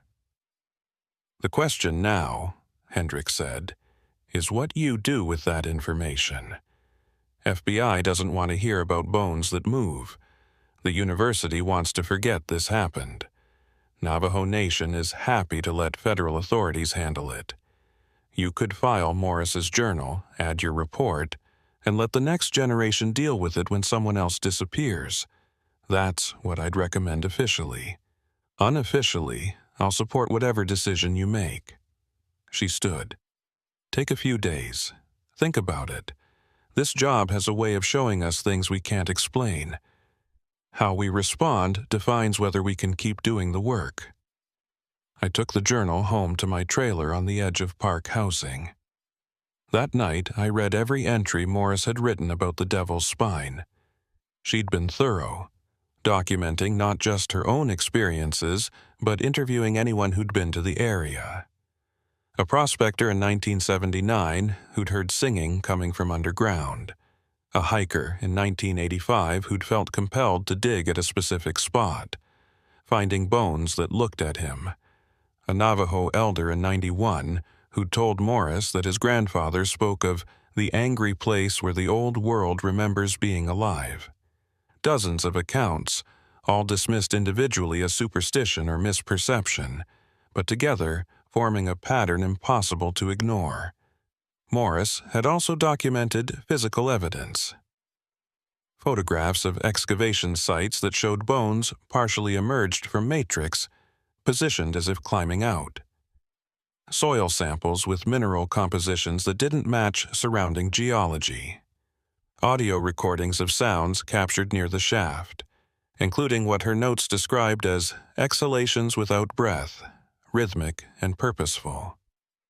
She'd sent samples to geologists and paleontologists who'd confirmed the anomalies but offered no explanations beyond unusual preservation conditions. The scientific community didn't want to touch something that implied consciousness in fossilized remains. The journal's final entry, dated January 1993, laid out Morris's conclusion. I have spent 12 years trying to understand the devil's spine. I've ruled out hoaxes, mass hallucination, and environmental factors. What remains is this. Some sites carry imprints of trauma so intense that the physical structure of stone preserves not just organic material but the emotional state of dying organisms. We don't have language for this phenomenon because Western science separates mind from matter, but indigenous traditions understand that everything carries memory. Water, stone, bone. And when conditions align, that memory can interact with the present. Not as ghosts, as geology, as mineralized consciousness that reacts to disturbance the way any trapped thing reacts when something approaches its cage. I set the journal aside and pulled up my own photos from the rescue. Images of the chamber walls covered in fossils. Close-ups of skeletal structures that showed those impossible features. Proto-feathers in the wrong epoch. Limb positions that suggested climbing rather than swimming. Open jaws frozen mid-scream. I zoomed in on one photo, examining the matrix around a skull. The stone showed stress fractures radiating outward, as if something inside had pushed against its prison. Recent fractures, not millions of years old, created days or weeks ago when Nolan had first entered the chamber. My phone buzzed. Text from Ray Ortega. FBI seized all physical evidence. No charges against you for unauthorized entry. Consider yourself lucky. Stay away from that site. I replied, asking what they'd found in the lower chamber. 3 dots pulsed, then vanished. No response. He'd been warned to stay silent, or he'd seen something that made him want to forget. Either way, the official narrative was set. Illegal fossil poaching. Tragic accident. Case closed. The fact that Nolan was still talking about bones that moved would be attributed to trauma and pain medication. The fact that I'd felt those same bones pass through me would never make it into any report. 3 days later, Nolan called from the hospital. His voice was stronger, clearer, but carried an edge of obsession I recognized from Morris's descriptions. They won't let me near the specimens. FBI has everything locked down. But I need to know, Ranger. Did you see them move, or did I hallucinate the whole thing? I could lie, should lie. But I remembered the cold passing through me, the ancient rage, and I couldn't dismiss his experience. I saw something. What it was, I don't know. But you weren't hallucinating. Silence on the line, then a long exhale. Thank you. They're trying to take my credentials, calling me unstable. I needed to know I wasn't crazy. I asked what he planned to do. He laughed bitterly. What can I do? No university will touch me after this. My career's over, but I have photos, notes. That feathered specimen I showed Dr. Salazar, I made a silicone mold before I left for the Devil's Spine. It's in my storage unit in Flagstaff. The mold captures details the original fossil lost when it started moving. If I can publish, even if it's self-published online, someone else can verify, someone else can investigate properly. He paused. Or maybe that's exactly what shouldn't happen. Maybe Cross was right. Maybe some things are meant to stay buried. Before I could respond, voices echoed in the background. Doctors. He said he had to go and ended the call. I sat with the phone in my hand, thinking about his storage unit, about a silicone mold that captured impossible structures, about evidence that could rewrite scientific understanding or destroy whoever tried to share it. Morris had spent years collecting proof, and it hadn't changed anything. The system didn't want to know. Wanted comfortable lies over uncomfortable truths. But evidence had a way of surviving. Stored in journals. Hidden in lockers. Preserved in the memories of people who'd seen what shouldn't exist. I made a decision. I photocopied Morris's journal, making 3 sets. One I mailed to myself at a post office box I rented under a different name. One I sealed in a waterproof container and buried near a landmark only I knew. One I gave to Hendricks with instructions to pass it on when I retired or died, whichever came first. The original I returned to her office safe. Then I compiled my own file. Photos, GPS coordinates, timeline, Nolan's contact information. Everything organized and documented the way Morris had taught me. Not for now, for later. For the next person who'd need it. 4 months passed. The excavation site remained closed, surrounded by new fencing and signs warning of unstable ground. Nolan's charges were reduced to trespassing. He pled guilty, paid a fine, and disappeared from public view. Dr. Salazar's program lost federal funding. The university quietly retired her with full benefits and a non-disclosure agreement. Jerome, the photographer, sold his equipment and opened a camera shop in Phoenix. The Hatch twins finished their degrees and took jobs with oil companies in Texas. Everyone scattered, carrying pieces of the story but no complete picture. Exactly how these things always ended. Except Hendricks called me into her office in February with news. Navajo Nation Rangers reported unusual activity near the Devil's Spine. Tourists ignoring closure signs. Someone's been posting coordinates online, calling it the Fossil Hunter's Secret. We're getting inquiries about permits for the area. This is going to become a problem. I asked if she wanted me to patrol there. She shook her head. I want you to consider something else. A position opened with the Paleontological Resources Division. Federal oversight of fossil sites across multiple parks. Better pay, more authority, and you'd be in position to monitor places like the Devil's Spine across the Southwest. I understood what she was offering. A chance to do what Morris couldn't. Move beyond one park and watch for patterns across a wider territory. Document sites. Place warnings. Build a network of rangers who knew what to look for and how to respond when people started disappearing for reasons that didn't fit the official narrative. It meant giving up field work for bureaucracy, trading boots and dust for offices and meetings. But it meant the next Nolan Keene might get warnings before they descended into chambers that shouldn't be disturbed. I accepted. My first month in the new position, I requested historical data on disappearances in parks with significant fossil deposits. Dinosaur National Monument, Badlands, Fossil Butte, Florissant. The pattern emerged within days. Every site had its own version of the Devil's Spine. Places where fossil hunters went missing at rates higher than statistical norms. places where local rangers quietly avoided certain areas without official justification, places where the geology showed those same unusual mineral compositions Morris had documented. I marked them on a master map, creating the network she'd started decades ago. I also reached out to Nolan. He'd been living in a small apartment in Albuquerque, working part-time at a rock shop, keeping his head down. When I explained what I was doing, he was silent for a long moment. Then, "You're going to try to protect them? The chambers?" I said I was going to try to protect people from the chambers. He laughed. "Good luck with that. But if you need consultation on identification, on knowing what makes a fossil site wrong, I'll help. Off the books, no paper trail. I owe you that much for pulling me out of that hole."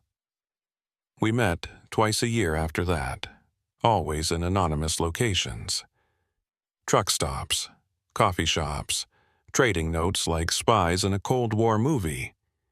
He'd review my photos, telling me which sites showed the stress fractures and matrix that indicated trapped consciousness, which formations had the mineral composition that created those impossible preservation conditions.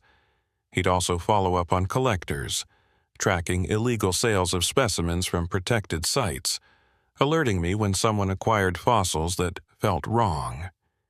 He never explained what he meant by that. I didn't ask. Some understanding came from experience too dark to put into words. 3 years into the position, a ranger in Dinosaur National Monument called me about an incident. A paleontologist had entered a newly exposed quarry and emerged 6 hours later claiming the bones had moved. The park had dismissed it as heat exhaustion. But the ranger, a Ute woman named Sarah Red Crow, had read Morris's journal after I'd circulated it through unofficial channels. She'd photographed the quarry and sent me images that showed the same signs. Open jaws, climbing positions, stress fractures in matrix. I flew out the next day. The quarry was already sealed by the time I arrived, but Sarah had her own photos. We compared them to images taken a month earlier during the initial exposure. Bones had shifted, not dramatically, just enough to notice if you looked carefully. Positions that suggested testing range of motion. The paleontologist, a quiet man named Dr. Howard, spoke to me privately. "I've worked fossil sites for 20 years. I know what dead bone looks like. What I saw in there wasn't dead, it was waiting, and when I touched it, it remembered being alive. Not a hallucination, Ranger. I felt it pass through me, cold and angry and trapped." His voice shook. "There are places we shouldn't dig, things we shouldn't disturb. This is one of them." I wrote a report recommending the quarry remain closed, citing geological instability and visitor safety concerns. Federal oversight agreed without investigation. The site was sealed with concrete, which seemed to be the standard response to problems that couldn't be explained. Bury them, literally and figuratively. I added Dinosaur to my map and moved on to the next incident, and the next. Over the years, the map filled with markers. Red circles, like Nolan's original map had shown, except now I knew what they meant. Not treasure sites, warning sites, places where the boundary between fossil and something else had worn thin. Nolan died in 2019. Heart attack. Sudden. He was only 53. I flew to Albuquerque for the funeral. Almost no one attended. His career had ended in disgrace, and few remembered the discoveries he'd made before everything fell apart. At the service, a lawyer handed me a key. Nolan's storage unit. He'd left it to me in his will, along with a note. "You'll know what to do with this. Trust your instincts, and remember what Cross wrote. Some things are meant to stay buried, but the evidence shouldn't be. Someone, someday, will have the framework to understand. Make sure they can find it." The storage unit held 20 years of documentation. Field notes from every dig Nolan had worked. photographs of specimens that showed impossible features, the silicone mold of the feathered fossil, details preserved in rubber that the original had lost, papers he'd tried to publish and been rejected, audio recordings of sounds captured in chambers worldwide, all sharing that rhythmic breathing quality, and copies of maps, dozens of them, red circles marking sites across 6 continents. The problem was global, not just the American Southwest. Anywhere exceptional preservation occurred created the risk of something being preserved too well. I integrated his data with mine, creating a database I stored on encrypted drives with backups in multiple locations. Morris's journal, my field reports, Nolan's life work. Sarah Redcrow added her own notes from Ute oral traditions about places where stone dreams of flesh. Other rangers contributed as word spread quietly through professional networks. We called ourselves nothing, had no official organization, just a loose network of people who'd seen something that contradicted consensus reality and refused to pretend otherwise. We monitored, documented, warned, and occasionally sealed sites before someone else could disturb them. The work continues. Even now, as I write this from my office in Albuquerque, reports come in. A museum curator in Cleveland describing specimens that seem to track movement in their gallery. A paleontology student in Mongolia requesting advice about bones that sing at certain frequencies. A park ranger in South Africa asking if I've heard of fossils that remember dying. I respond to each one, sharing what we've learned, adding their observations to the growing database. The framework for understanding doesn't exist yet, but the evidence accumulates, waiting for a generation of scientists willing to question whether death truly ends all activity or whether it simply transforms it into something mineral and patient. I returned to the Devil's Spine last month. First time since the rescue. The site was still fenced, though weather had torn sections. I walked the perimeter, noting new offerings. Carved stones, crystals, prayer bundles. Locals knew, even if they didn't have language for it.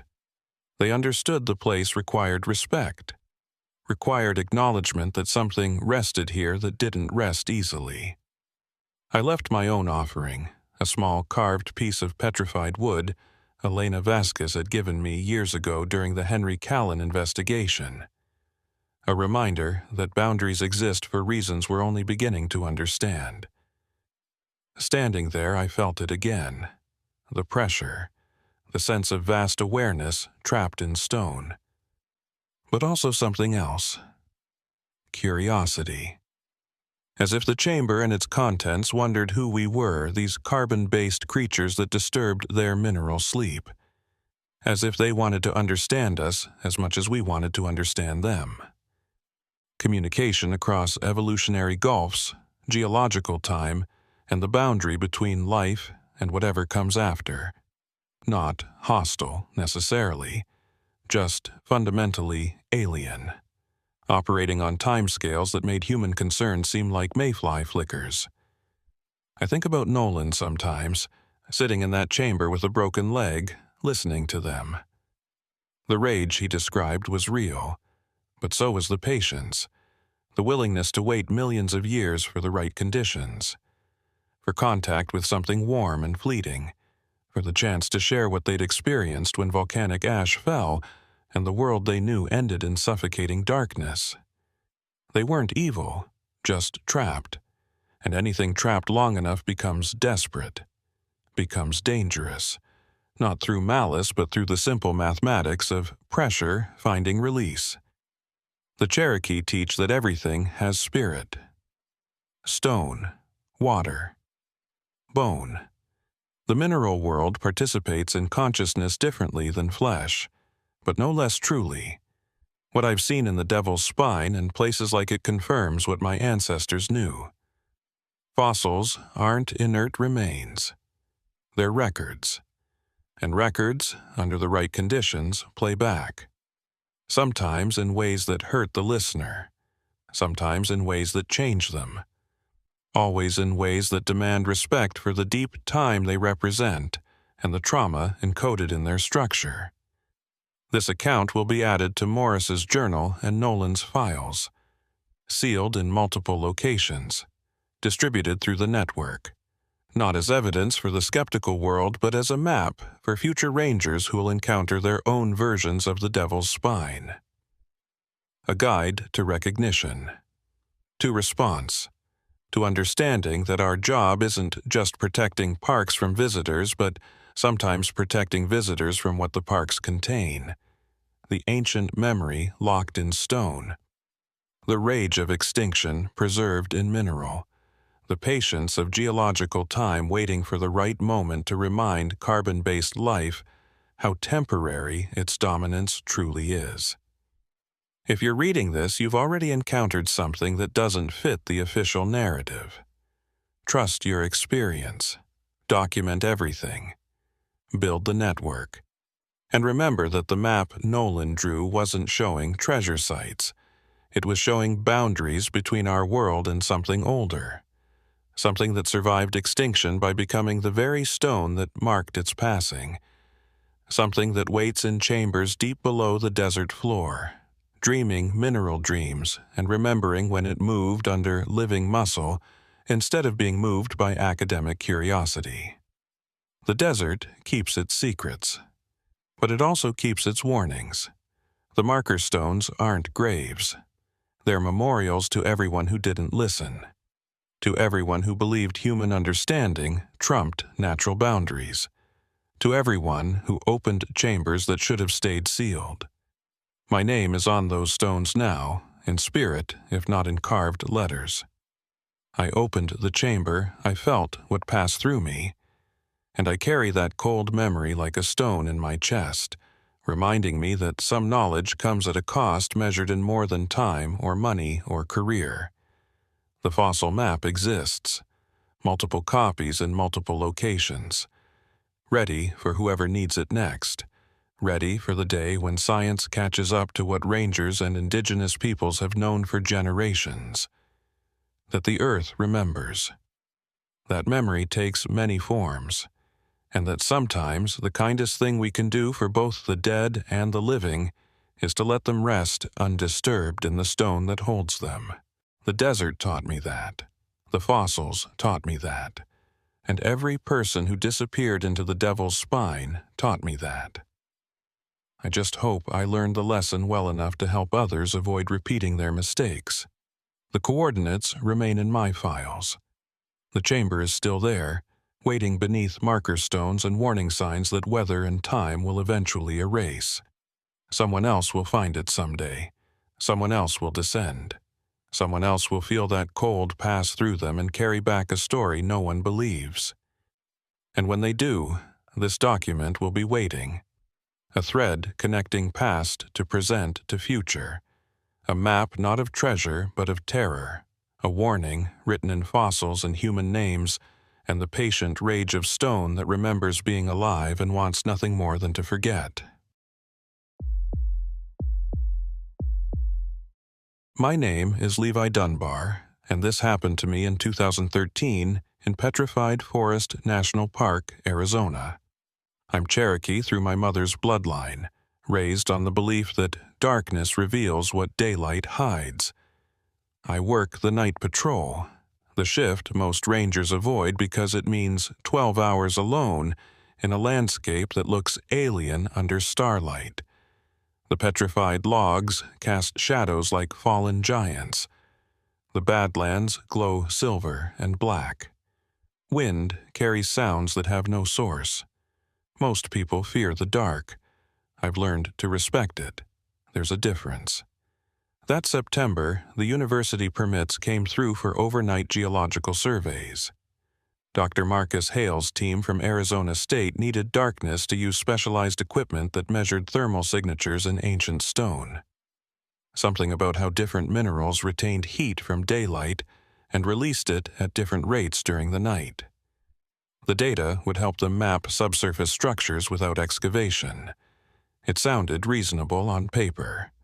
5 students, 3 nights. supervised research in designated areas. I approved the permits and briefed them on safety protocols. Stay within marked zones. Carry radios. Check in every 2 hours. The desert forgives nothing after dark, especially in September when temperatures swing from 90 degrees at sunset to 40 by midnight. Ava Merrick was the youngest member of Hale's team, a grad student working on her thesis about Triassic sediment layers. She had that combination of intelligence and recklessness that made me nervous. During the safety briefing, while the other students took notes, she asked about accessing areas off the main trails. Specifically, a formation called the Three Sisters, a cluster of hoodoos about 4 miles into the backcountry. I told her it was outside the permitted zone. She argued that thermal readings there could confirm her hypothesis about ancient river channels.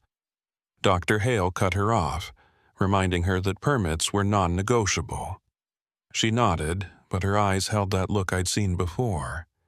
The look that said rules were suggestions for people who lacked vision. The first night went smoothly. I did my patrol rounds, checking on the team at their designated sites near the Painted Desert overlook. They worked with quiet efficiency, setting up tripods and sensors, recording data in LED-lit notebooks. Ava was there, following protocol, though she kept glancing south toward the backcountry where the Three Sisters stood invisible in darkness. At 2 a.m., everyone checked in via radio. At 4 a.m., the same. By dawn, they'd pack their equipment and return to the research station for sleep. Dr. Hale thanked me for the smooth operation. I filed my report and went home to my trailer, satisfied that the second night would be equally uneventful. I was wrong. Night 2 started differently. Clouds moved in from the west, thick enough to obscure the moon, the kind of darkness where your headlamp creates a tunnel through nothing, and everything beyond that tunnel ceases to exist. I began my rounds at 9 p.m., driving the patrol route slowly, checking gates and trailheads. At the Painted Desert site, I found 4 students setting up equipment, not 5. I radioed Dr. Hale at the research station. He did a head count and confirmed. Ava Merrick wasn't there. She'd left the station at 7 p.m. saying she needed to pre-position some equipment for better readings. She should have arrived an hour ago. I asked which direction she'd headed. Hale's voice went tight. South, toward the backcountry. I grabbed my emergency pack and headed into the darkness on foot. The terrain beyond the paved roads required either hiking or high-clearance vehicles, and my patrol truck wouldn't make it. I followed the backcountry trail using night vision goggles that turned the world into shades of green and gray. The petrified logs looked like bones in that false light, ancient and wrong. Wind picked up, carrying grit that stung exposed skin. I called Ava's name every few minutes. No response, just wind and my own breathing loud in my ears. At the 2-mile mark, I found her first equipment cache, a tripod, a sensor array, left beside the trail as if she'd meant to retrieve them later. But no Ava. I continued south, pushing harder now. The Three Sisters formation appeared gradually, 3 tall hoodoos shaped by millions of years of erosion, standing like sentinels over a shallow basin. At the base of the nearest hoodoo, I found her second cache. A backpack, water bottles, a notebook, and her camera, a professional-grade video camera still powered on, red recording light blinking in the darkness. I checked the backpack first. No ID, no phone, just geological tools and sample bags. The camera's viewfinder showed the last recorded image frozen on the screen. A rock face, the side of one of the Three Sisters, lit by a headlamp beam. I pressed play. The video started normally, Ava's voice narrating as she filmed. 22:47 hours, approaching the eastern sister. The stratification here is incredible. You can see the transition layers from the Chinle Formation, each color representing a different depositional event. red for iron oxide, purple for manganese. That green band is copper mineralization, which shouldn't be this pronounced unless... She moved closer to the rock face, camera steady. Wait, there's an opening. A fissure I didn't see on the surveys. It runs vertical, maybe 8 inches wide, and there's airflow. I can feel it. The camera tilted as she leaned toward the opening. Darkness beyond. Then her voice quieter. I'm going to get a closer look. The video shook as she set the camera down, angling it toward the fissure. Her shadow passed across the frame as she moved off screen. For 10 seconds, nothing. Just the rock face and the sound of wind. Then a sharp crack. A gasp. The image jolted as something impacted the camera, knocking it sideways. The view shifted to show only darkness and a strip of ground lit by the fallen headlamp. Ava's voice strained. Oh God, oh no! Scraping sounds, like something being dragged across stone. Then silence. The camera ran for another 30 seconds, recording nothing but darkness and wind before the battery died. Timestamp, 22:51 hours. 4 minutes of footage. Somewhere in those 4 minutes, Ava Merrick had vanished. I radioed for emergency response immediately. Search and rescue, medical support, every available ranger. While I waited, I examined the area around the Three Sisters using my flashlight and night vision. The ground showed scuff marks leading to the fissure Ava had mentioned. I approached carefully, testing each step. The opening was there, exactly as she'd described. A vertical crack in the hoodoo's base, narrow enough that a slender person could slip through if they turned sideways. I shone my light inside. The fissure opened into a larger cavity, maybe 10 feet deep, the floor covered in loose rock and sand. No sign of Ava. But the sand showed disturbance. Drag marks, leading to the back of the cavity where another opening, smaller and angled downward, descended into darkness. I should have waited for backup. That's protocol. That's common sense.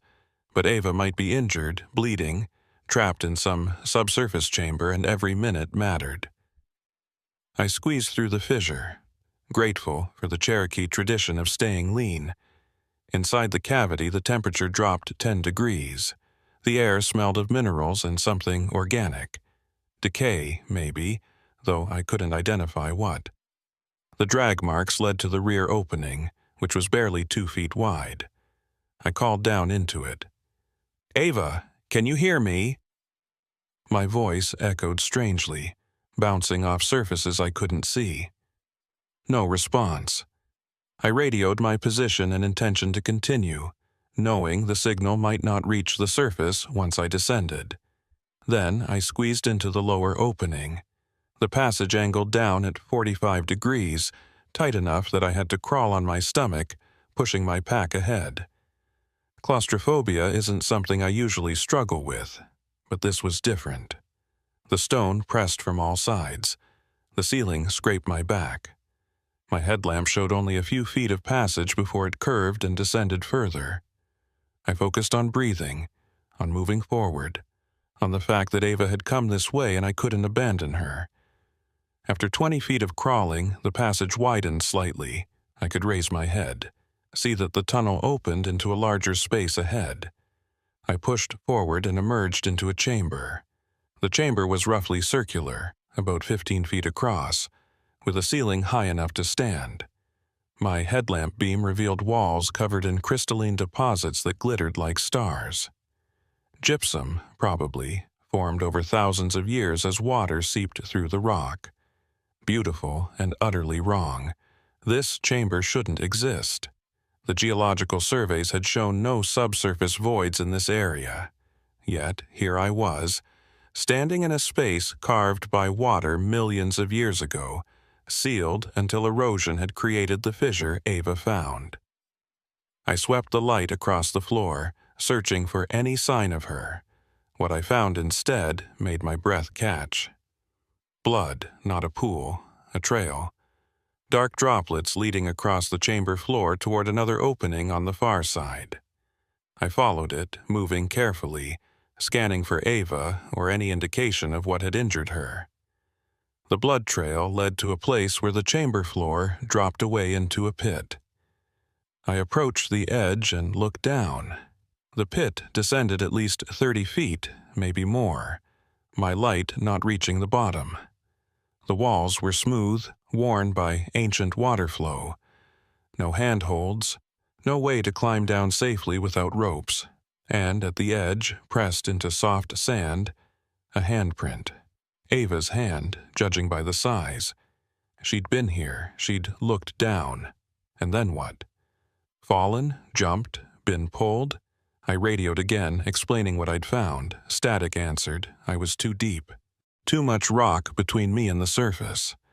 I was alone with a blood trail in a pit, and questions that made my skin crawl.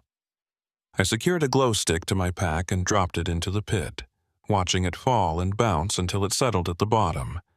A small, green light in darkness. The fall was roughly 35 feet. Survivable if you landed right. Fatal if you didn't. And from this angle, I could see something else, a shape at the bottom. Human-sized. Not moving. I made a decision that would haunt me regardless of outcome. I had climbing rope. I had anchor points. I could descend. Or I could retreat and wait for search and rescue with proper equipment, knowing that every minute of delay might be the difference between life and death for Ava Merrick. I chose descent. I anchored my rope to the sturdiest rock formation, tested it with my full weight, and began rappelling into the pit. The walls were slick, covered in that same crystalline deposit, offering no grip. I descended slowly, boots slipping, relying entirely on the rope. Halfway down, my headlamp flickered. The battery was dying. I had a spare, but changing it while suspended in a pit seemed like a good way to drop it into darkness. I kept descending, watching the light weaken, praying it would last until I reached bottom. At 20 feet, the beam died completely. I hung in perfect blackness, hearing only my own breathing and the creak of rope fibers.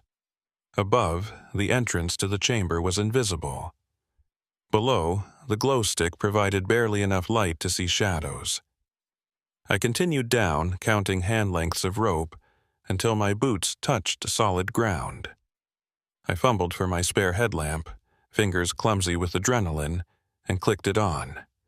The beam illuminated the pit floor and the shape I'd seen from above. Ava Merrick. She lay on her side, one arm bent at a wrong angle, face pale in the harsh light. I moved to her immediately, checking for pulse. There, weak but present.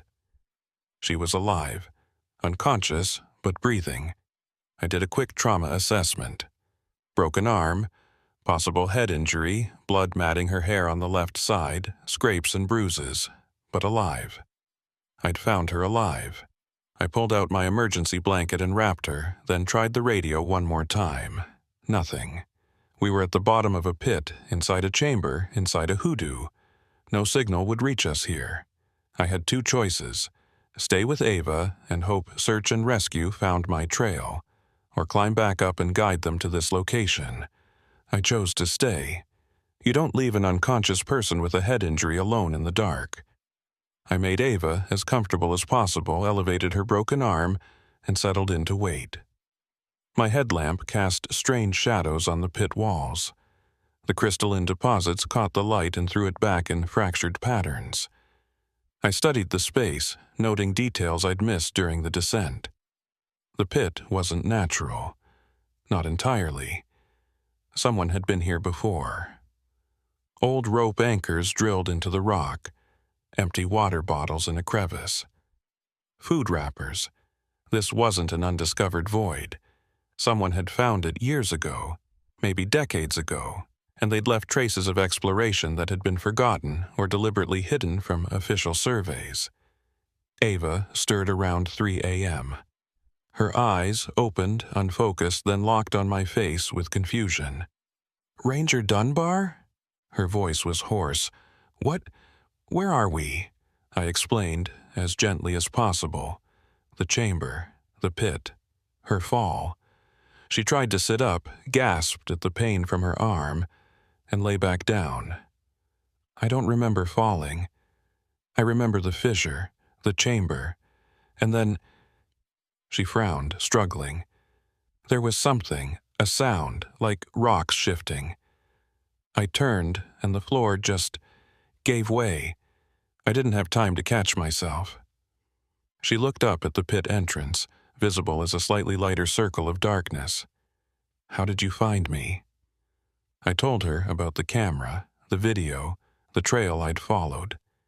She closed her eyes. Dr. Hale is going to kill me if I survive this.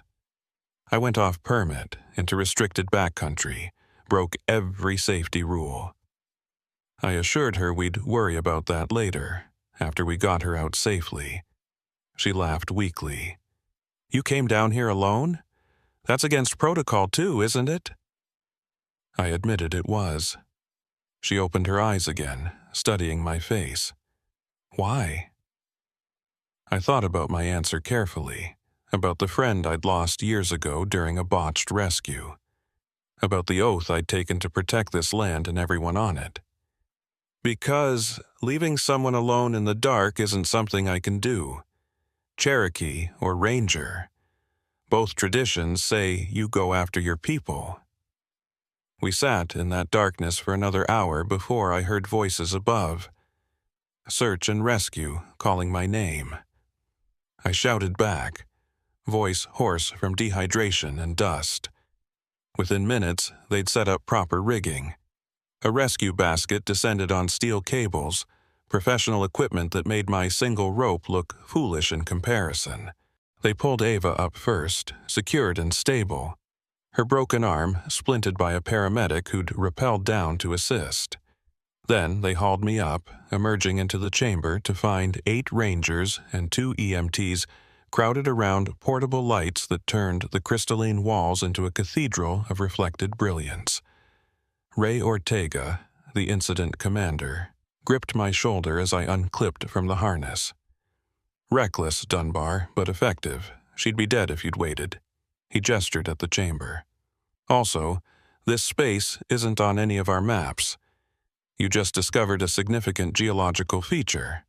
Park Service is going to want detailed surveys after they finish yelling at both of you for going off book. I nodded, too exhausted to care about reprimands. Ava was alive. That was what mattered. Everything else was paperwork and politics. They evacuated Ava through the fissure on a backboard, a slow process that required careful maneuvering through tight passages. I followed with the equipment, watching as the desert sky shifted from black to gray to pink. Dawn breaking over the painted desert, painting the badlands in shades of rose and gold, beautiful and indifferent to human drama. The ambulance took Ava to Holbrook Hospital. I gave my statement to Ray while sitting in my patrol truck drinking coffee that tasted like dust and exhaustion. He recorded everything, then asked the question I'd been dreading. Did you see anything down there that explains how she fell? Structural failure?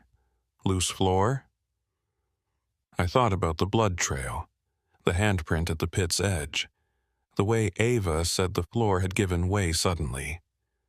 The chamber floor looked stable where I walked, but she was at the pit edge.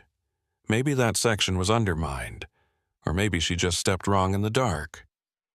Ray made notes. We'll get engineers down there for a full assessment. Can't have hidden voids opening under people's feet. Park could be liable. He closed his notebook. Go sleep. You've been up for 20 hours straight. I'll handle the university and their permits.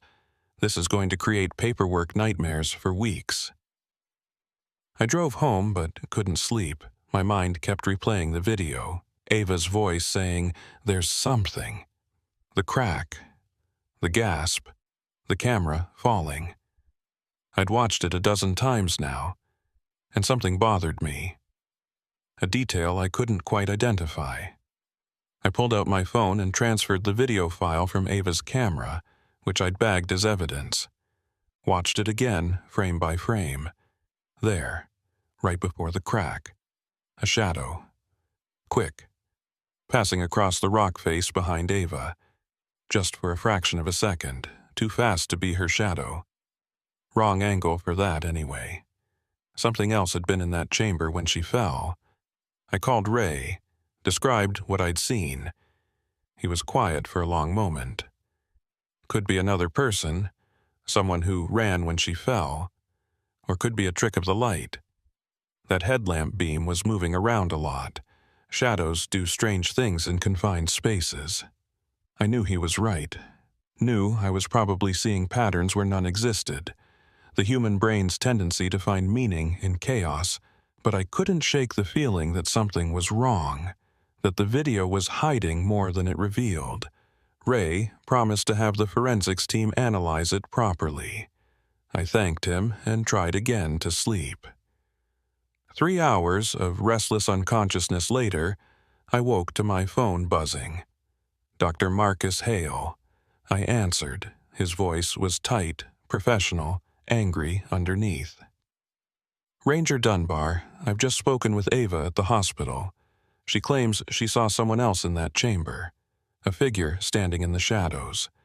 She says that's what startled her, made her step backward, made her fall. But that's impossible.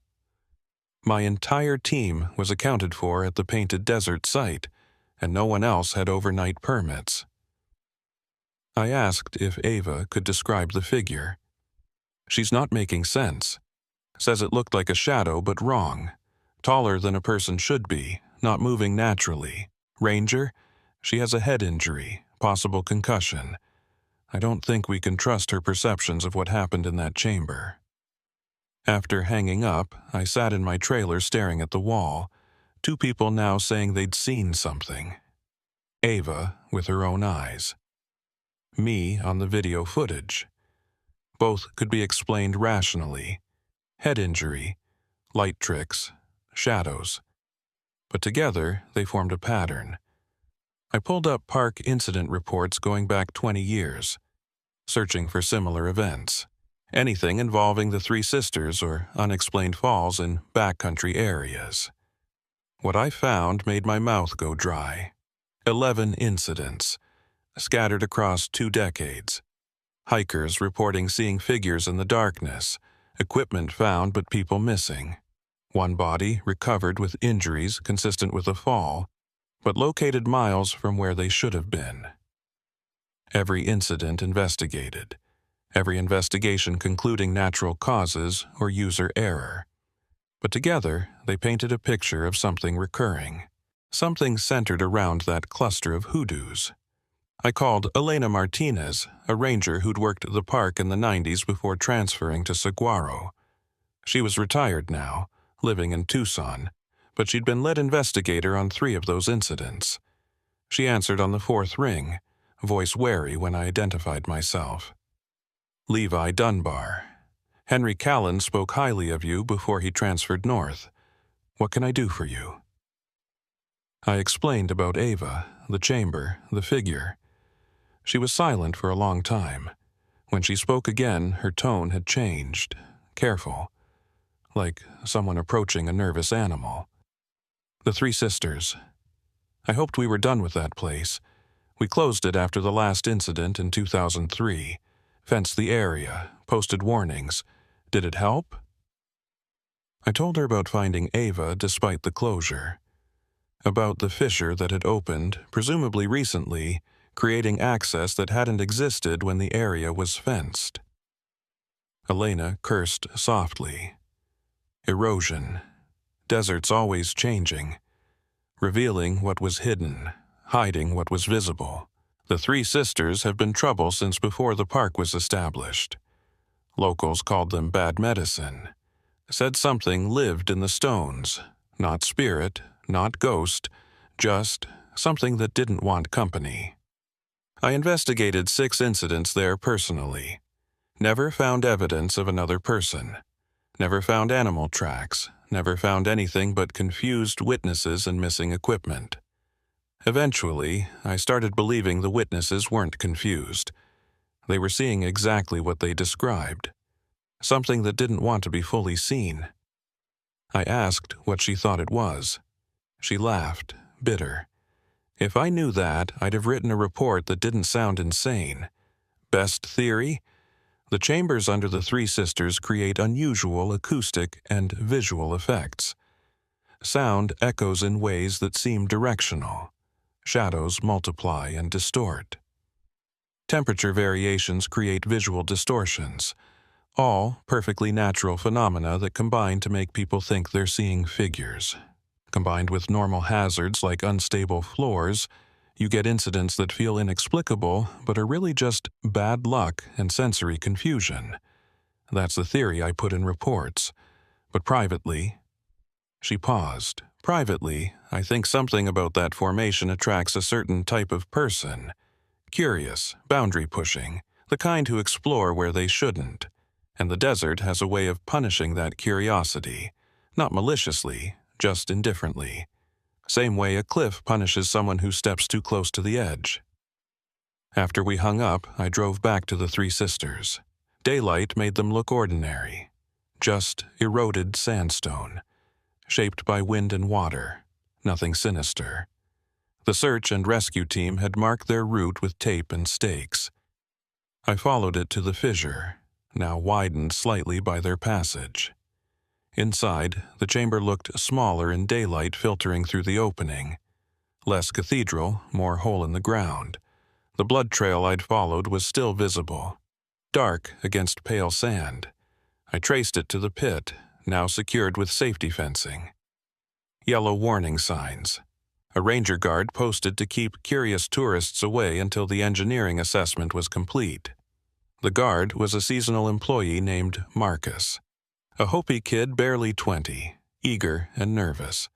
He'd heard about the rescue, asked questions about what the chamber looked like. I answered briefly, studying the space. In daylight, I could see what I'd missed in the dark. Footprints, multiple sets, more than just mine and Ava's. Older prints, partially eroded by time and air currents. Someone had been using this chamber regularly. Recently. Within the last month, based on the degradation. I took photos of the clearest prints, noting sizes and tread patterns. Then I explored the chamber perimeter looking for anything else out of place. In a crevice near the pit's edge, I found them, cigarette butts. 3 of them, American Spirit brand. Relatively fresh, not weathered. Someone had stood here smoking, watching the pit, waiting for something or someone. I bagged them as evidence, then noticed something else. Scratches on the chamber wall. Fresh gouges in the soft stone. Not random, deliberate marks forming letters. I photographed them, then traced the words with my finger. She fell like the others. My blood went cold. This wasn't environmental hazard. This was something else entirely. Someone had been here, someone who knew about other falls, other victims, and they'd left a message. I radioed Ray immediately. He arrived with 2 investigators within the hour. They photographed everything, collected the cigarette butts, took samples of the scratched stone. One investigator, a woman named Sarah Locke, studied the message for a long time. This was carved recently, within a week. The exposed stone hasn't oxidized yet. She turned to me. Did Ava mention seeing anyone smoking in the area? Any vehicles parked nearby? I shook my head. She made notes. We're going to have to treat this as a criminal investigation now. Possible attempted murder.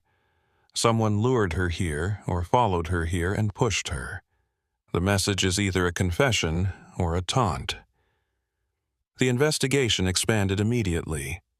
Forensics analyzed the cigarette butts for DNA. Security reviewed footage from park entrance cameras, looking for vehicles that entered after hours. Rangers interviewed Dr. Hale's entire team, checking alibis for the night Ava fell. I was pulled off patrol duty and assigned to assist the investigation, For 3 days, I did nothing but review evidence and interview potential witnesses. The park felt different during that time. Tense, like everyone was watching everyone else, wondering who could have done this, wondering if it would happen again. The DNA results came back on day 4. The cigarette butts matched a profile in the criminal database. Dennis Sager, age 47. Previous arrests for trespassing on federal land and illegal artifact collection. Last known address in Holbrook. No current residence. Drifter. Survivalist. Known to camp illegally in remote areas. The profile included a note from Petrified Forest Rangers. Sager had been banned from the park in 2009 after being caught stealing fossilized wood. He'd returned illegally multiple times since, evading rangers by camping in backcountry areas and moving frequently. The Three Sisters were one of his known camps. Ray called me into his office with Sarah Locke and an FBI agent named Morrison. They'd been reviewing old incident reports involving the Three Sisters. Morrison slid a folder across the desk. Dennis Sager has been a person of interest in 3 previous disappearances in this area, 1998, 2003, 2011, all cases involving young women who were last seen near the Hoodoo formations. No evidence linking him directly, no witnesses, no bodies recovered, but he was in the area during all 3 incidents. Living off the grid, avoiding rangers, we think he's been using the chamber system under the Three Sisters as a base camp, and when people stumble across his territory, he eliminates them, makes it look like accidents, falls, exposure, desert, claiming another victim. I asked about the message. She fell like the others. Morrison's expression was grim. Trophy. He's proud of what he's done, wants someone to know, but he's also arrogant. That message is going to be his downfall. We have his DNA, his pattern, his hiding place. We're going to find him. The plan was simple. Stake out the Three Sisters. Wait for Sager to return. He'd been scared off by the search and rescue activity, but eventually he'd come back. Drifters always returned to their camps. It was where they felt safe, where they kept their supplies. We'd be waiting when he did.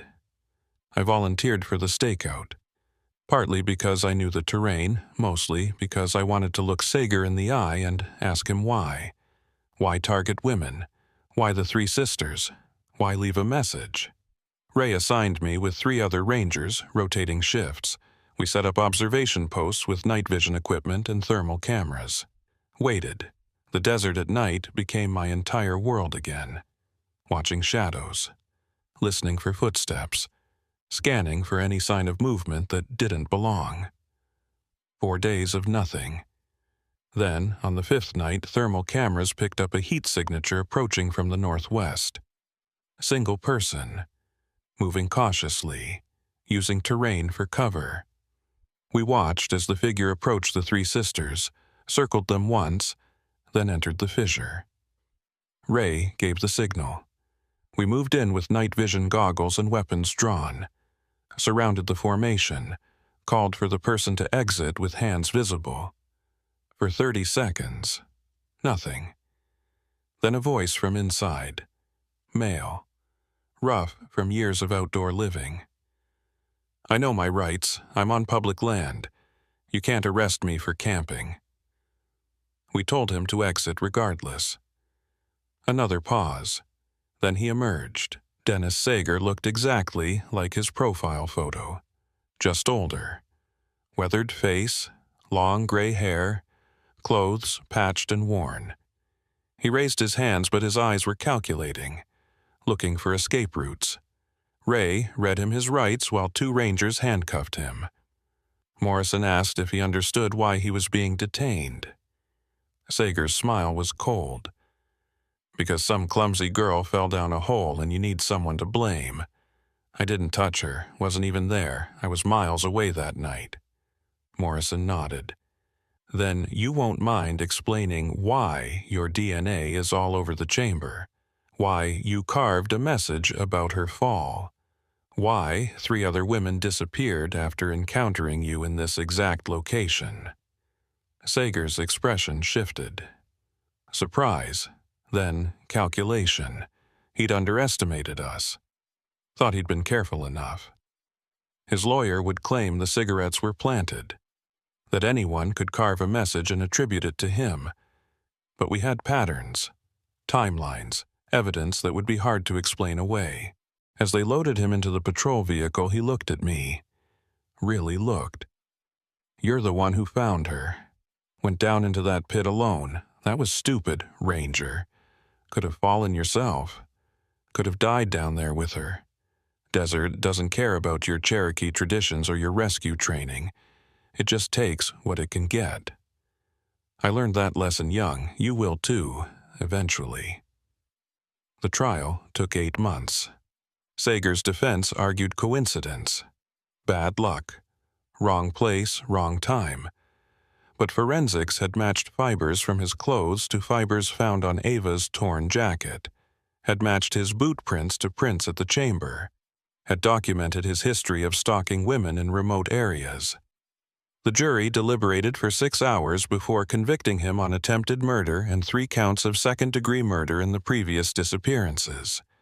Sentenced to life without parole. The judge called him a predator who'd used the desert's natural dangers as weapons, exploiting isolation and darkness to hunt victims who'd never see him coming. Ava testified from a wheelchair, her arm still healing, her voice steady despite everything. She described seeing a figure in the shadows, feeling hands on her back, the sensation of being pushed. Sager sat emotionless through her testimony, but I saw his hands tighten when she identified him as the figure from the chamber. After sentencing, she found me outside the courthouse, shook my hand with her good arm. Thank you for not listening to protocol, for coming after me. I told her any ranger would have done the same. She shook her head. No, they wouldn't have. Most people follow rules even when rules fail. You followed something else, instinct, tradition, whatever it was. It saved my life. The Park Service sealed the chamber system under the 3 sisters permanently after the trial, filled the fissure with concrete, posted permanent warning signs, installed motion-activated cameras to detect anyone attempting to dig through the seal. The formations themselves remained visible from the trails, but access was forbidden. Dr. Hale's research permits were revoked indefinitely. The university issued formal apologies and implemented stricter supervision protocols for overnight fieldwork. Everything returned to normal officially. But some of us who'd been involved in the case knew that normal was a fiction we agreed to maintain for public consumption.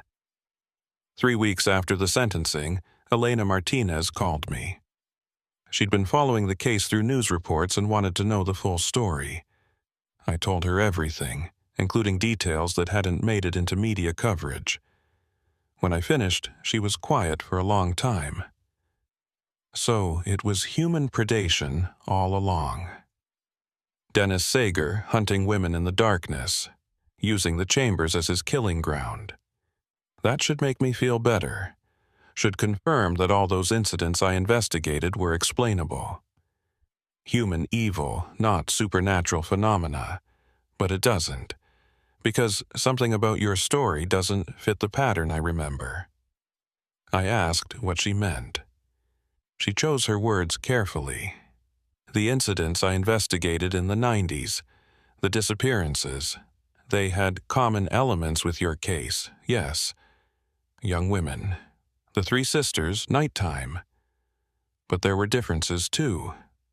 The people who disappeared in my cases were experienced. Desert guides, researchers who'd worked in hostile environments. Not reckless grad students or tourists. They knew the risks, they followed protocols, and yet they vanished without trace. No bodies, no equipment, just gone. Sager was around during some of those incidents, but he was also just one drifter among many. The desert attracts people who don't fit anywhere else. Blaming him for every disappearance feels too convenient. I suggested that some cases might remain unsolved. Not every mystery has a villain. Sometimes people just die in the desert through miscalculation or bad luck. Elena agreed, but her tone suggested she wasn't convinced. Maybe Sager saw something that gave him the idea. Maybe he witnessed what happened to those early victims, how the desert claimed them, and decided to replicate it deliberately, use natural hazards as cover for murder. That would explain why his pattern matched environmental deaths so closely. He was copying what he'd seen the desert do naturally. It was a chilling theory. Sager, as a student of desert violence, learning from the land itself how to kill without leaving obvious evidence. I went back through the trial evidence after that conversation. Sager had never confessed, never explained his methodology. His lawyer had advised silence, and he'd followed that advice perfectly. But during my testimony, I'd described finding the old rope anchors in the pit, the water bottles, the food wrappers, evidence that the chamber had been used for years, maybe decades. The prosecution had attributed all of it to Sager, but we'd never carbon dated the materials, never confirmed how old they were. What if some of that evidence predated Sager's known presence in the area? What if he'd been using a space that others had used before him? I requested permission to re-examine the sealed chamber. Ray Ortega approved it reluctantly, assigning 2 rangers to accompany me. We drilled through the concrete seal carefully, creating an access point large enough for equipment but not people. We lowered a camera rig with the lights, recording everything. The chamber looked exactly as I remembered it. Crystalline walls. The pit with its safety fencing still in place. But we angled the camera differently this time, exploring areas I hadn't examined during the rescue. And we found something new. In the far corner of the chamber, hidden behind a rock outcropping, a space had been hollowed out deliberately. A shelter. Inside it, artifacts. A bedroll so old the fabric had rotted. Glass bottles with faded labels dating to the 1960s. A leather journal wrapped in oilcloth, preserved by dry air and darkness. We extended a retrieval arm, brought the journal up carefully. The cover was embossed with initials, AMT.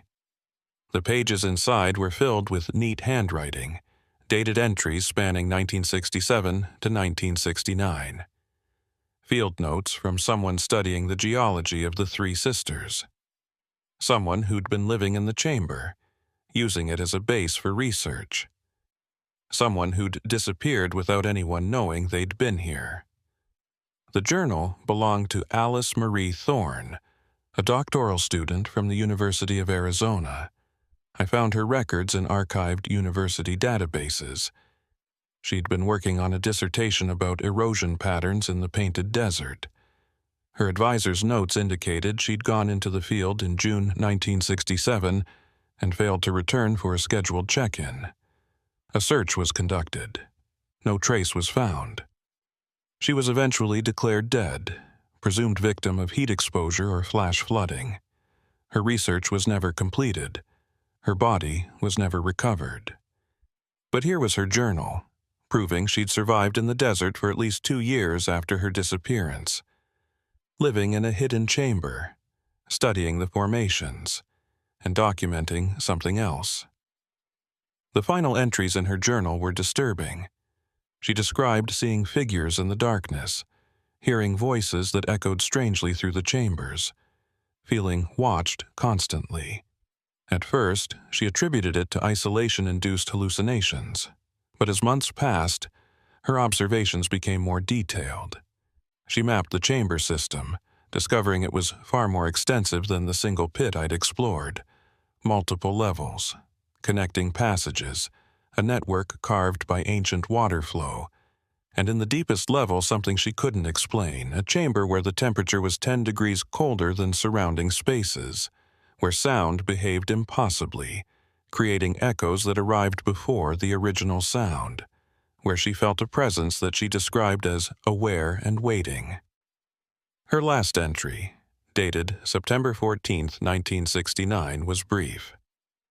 "I'm going down to the cold chamber one final time. I need to understand what's there, what I've been hearing. If I don't return by nightfall, assume I was wrong about being able to navigate the passages safely. My research notes are cached in the western alcove. Someone should find them eventually. The Three Sisters aren't just geological formations. They're monuments, markers for something buried deep, something that shouldn't be disturbed, but can't be left unexplored." The entry ended there. No signature, no conclusion, just silence stretching across 5 decades. We showed the journal to Ray and the investigating team. The consensus was that Alice Thorne had gone deeper into the chamber system and become lost or trapped. That exposure and dehydration had caused the hallucinations she described, that her death was tragic but explainable. But I read between the lines and saw a different story. She'd found something in those deep chambers, something that changed her perception of the Three Sisters, something that might explain why people continued to disappear in this area across generations. Not Sager, not environmental hazards. Something else, something patient and deep and unknown. I requested permission to explore the lower levels Alice had mapped. Ray denied it immediately. Too dangerous. The chambers were structurally unstable. We'd already found what we needed to find, her journal providing closure to a cold case. Further exploration would risk more lives for no clear benefit. I understood his reasoning, but felt frustrated. Alice had dedicated 2 years to studying something she believed was significant. Dismissing her observations as hallucination dishonored her work. But orders were orders. The chamber was resealed. The journal was archived. The case was closed again. And I returned to night patrol, watching the desert darkness and wondering what lay beneath it. Ava Merrick recovered fully over the following year. She switched her research focus away from Petrified Forest, completing her thesis using data from safer locations. But she stayed in touch, calling occasionally to check in. During one conversation, I mentioned Alice Thorne's journal. Ava was quiet for a moment, then said, "I need to tell you something. Something I didn't mention during the trial because I thought it would make me sound crazy. When I was lying at the bottom of that pit, before you arrived, I wasn't completely unconscious. I was drifting in and out. And during one of those conscious moments, I heard something. Not Sager. This was different. A voice. Female. Old. It said, 'You're lucky. He only pushed you. What's below does worse.' I thought it was delirium, head injury. But after hearing about Alice Thorne, I wonder if somehow I was hearing her. A recording in the stone. An echo that survived decades." I didn't know what to tell her. The rational explanation was obvious. Head trauma causing auditory hallucinations. But I'd seen enough in the desert to know that rationality didn't always account for experience. Some places carried memory. Some stones recorded trauma and played it back under the right conditions. Cherokee tradition spoke of this. Other indigenous cultures did too. Western science denied it because they couldn't measure it, couldn't replicate it in laboratories. But absence of proof wasn't proof of absence. Maybe Alice's final moments had been preserved somehow in the mineral structure of the cold chamber. Maybe Ava had briefly connected with that recording. Or maybe it was all coincidence and pattern-seeking. I told Ava that what she'd heard didn't matter less just because it couldn't be explained. Her experience was real, regardless of its source. 6 months later, Elena Martinez called again. She'd been diagnosed with lung cancer, prognosis not good, and wanted to discuss something before she ran out of time. "I lied to you when we first talked. Not about the incidents, those were real, but about what I thought caused them. I told you my official theory, the one I put in reports. But my real theory, the one I never shared with anyone, is this. The three sisters aren't dormant. They're active in a way we don't have vocabulary for. The chambers beneath them connect to something deeper, older, something that was there before the Triassic, before dinosaurs, before most of what we call Earth's history. And it's aware.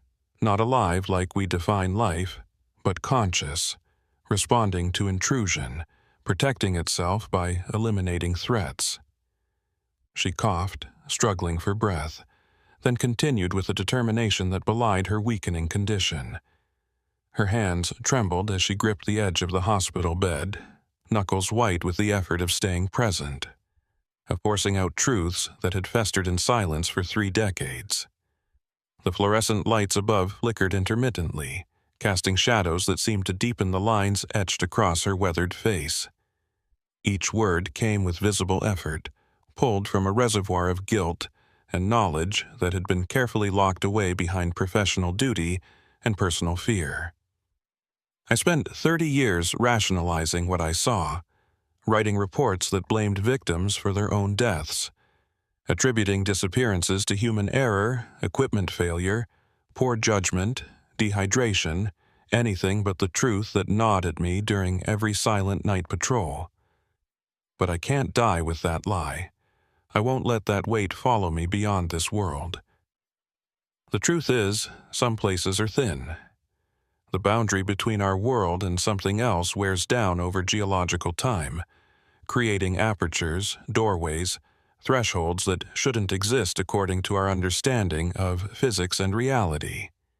The Three Sisters are one of those places, perhaps the most significant one in the entire Southwest.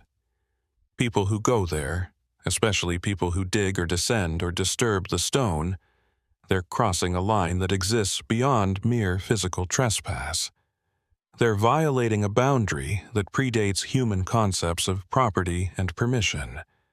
And something on the other side pushes back, not malevolently, not with hatred or anger or any emotion we'd recognize, just defensively, the way your immune system attacks infection without malice, without awareness of the individual cells it destroys.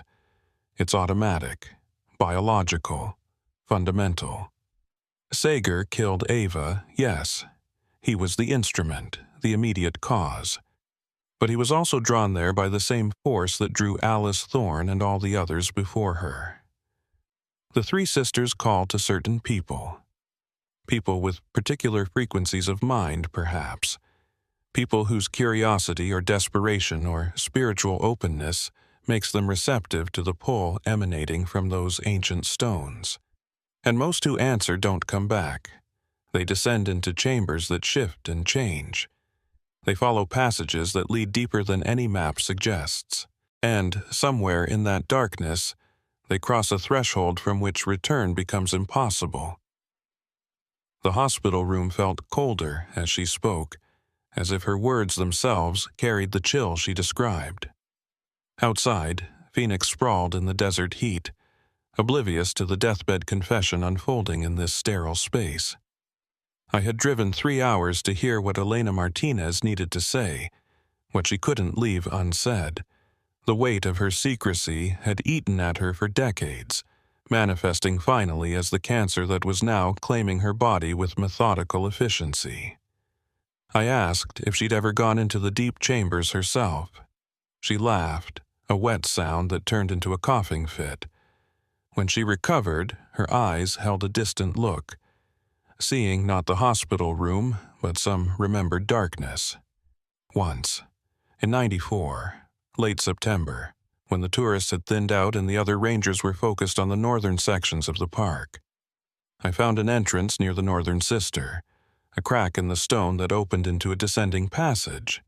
It wasn't marked on any official map, wasn't mentioned in any of the geological surveys, just there, waiting, like it had always been there and would always be there regardless of whether anyone found it. I told myself I was conducting a safety inspection, making sure no visitors could accidentally stumble into a dangerous area. But that was a lie. I went because I needed to know. Needed to understand what had taken so many people. Needed to see if Alice Thorne's journal entries, the ones I'd read in archived files, contained truth or delusion. She paused, gathering strength for what came next. I descended about 50 feet. The passage was smooth. Too smooth for natural erosion. The walls felt almost polished, like they'd been shaped by patient hands over impossible spans of time. The air temperature dropped precipitously, far more than depth alone could explain. And then I felt it, the cold Alice described, the bone-deep chill that has nothing to do with temperature and everything to do with proximity to something fundamentally other. The sense of being watched by something vast, not hostile, not welcoming, just aware, observing with an attention so complete, so focused, that it felt like physical pressure against my skin, my bones, my mind. I retreated immediately, scrambling back up that passage with a panic I'd never experienced before or since. I'd faced mountain lions. I'd pulled bodies from flash floods. I'd dealt with armed fugitives hiding in the park. None of that compared to the pure, existential terror I felt in that chamber.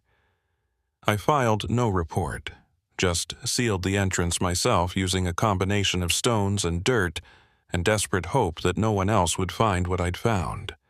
I never went back, never told anyone, just carried it with me, the knowledge and the cowardice, for 30 years. Her breathing became more labored. The machines around her bed beeped with increasing frequency, registering the stress this confession placed on her failing system. But she pushed forward, determined to empty herself of truths before the end. I've regretted that cowardice every day since. Maybe if I'd pushed deeper, I could have found answers, real answers, evidence that could be documented and studied. But I was afraid. Not of dying. I'd accepted death as part of the ranger's contract with wilderness. I was afraid of understanding.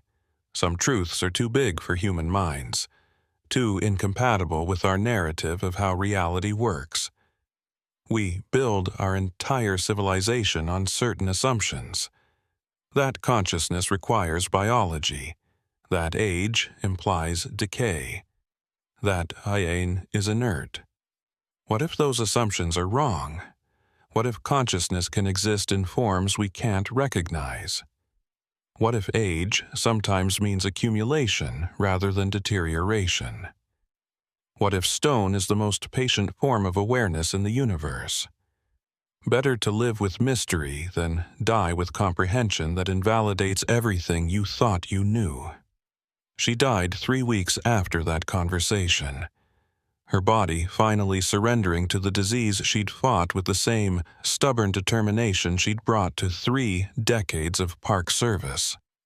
I attended her funeral in Tucson, where other rangers who'd worked with her shared stories about her dedication and courage. They spoke of her meticulous reports, her willingness to take the most difficult shifts, her calm presence during emergencies. None of them knew about her doubts, her secret theories. The weight she'd carried alone for decades, walking the night patrol while knowing that beneath her feet lay something beyond human comprehension. The weight of having seen truth and choosing silence because the alternative would have been professional ruin and personal disintegration. I continued working night patrol at Petrified Forest, but the job became fundamentally different after everything.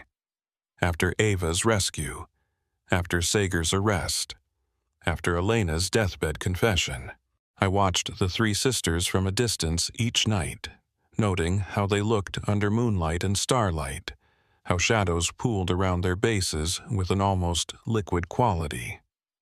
I tracked weather patterns and erosion rates with obsessive detail, documenting changes in the formations across seasons and years, photographing them from every angle, measuring distances, recording temperatures at various proximities, building a database of observations that would have made Morris proud, though I understood now that data alone could never capture what was actually happening.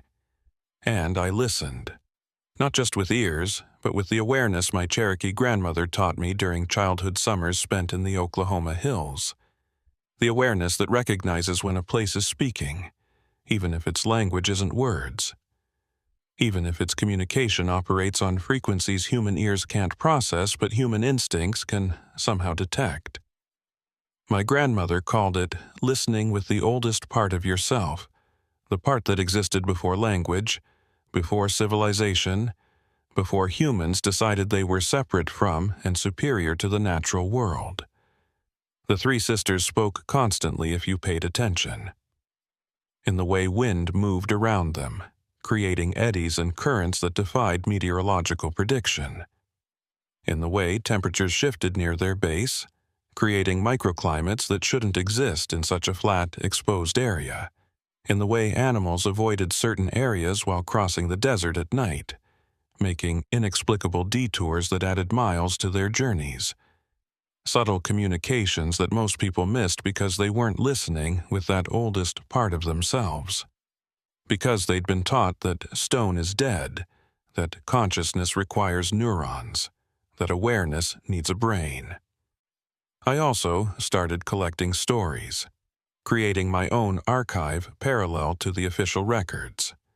Not official incident reports, but informal accounts from locals, tourists, and other rangers.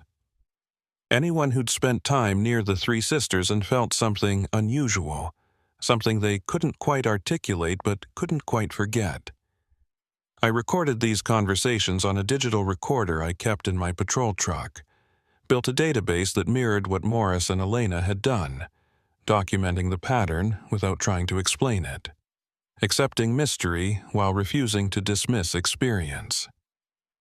Some people described seeing lights moving underground, visible through cracks in the stone, blue-green phosphorescence that pulsed with regular rhythm, like breathing. Others heard singing or chanting when the wind was still, voices that seemed to come from beneath their feet, from inside the earth itself. Several reported equipment failures that shouldn't have been possible. Cameras that stopped working despite fresh batteries, GPS units that showed impossible coordinates, placing the user hundreds of miles from their actual location, watches that ran backward, compasses that spun wildly. One elderly Navajo man told me his grandfather called the formations the Watchers, and said they guarded something that predated human presence in the region by millions of years. Not evil, he explained carefully, choosing his words with the precision of someone who understood that language shapes understanding and misunderstanding equally. Just other, foreign, operating according to principles we don't have names for. And otherness is dangerous when you don't respect boundaries, not because otherness wants to harm you, but because crossing between different forms of existence carries inherent risk. Like touching a high-voltage wire.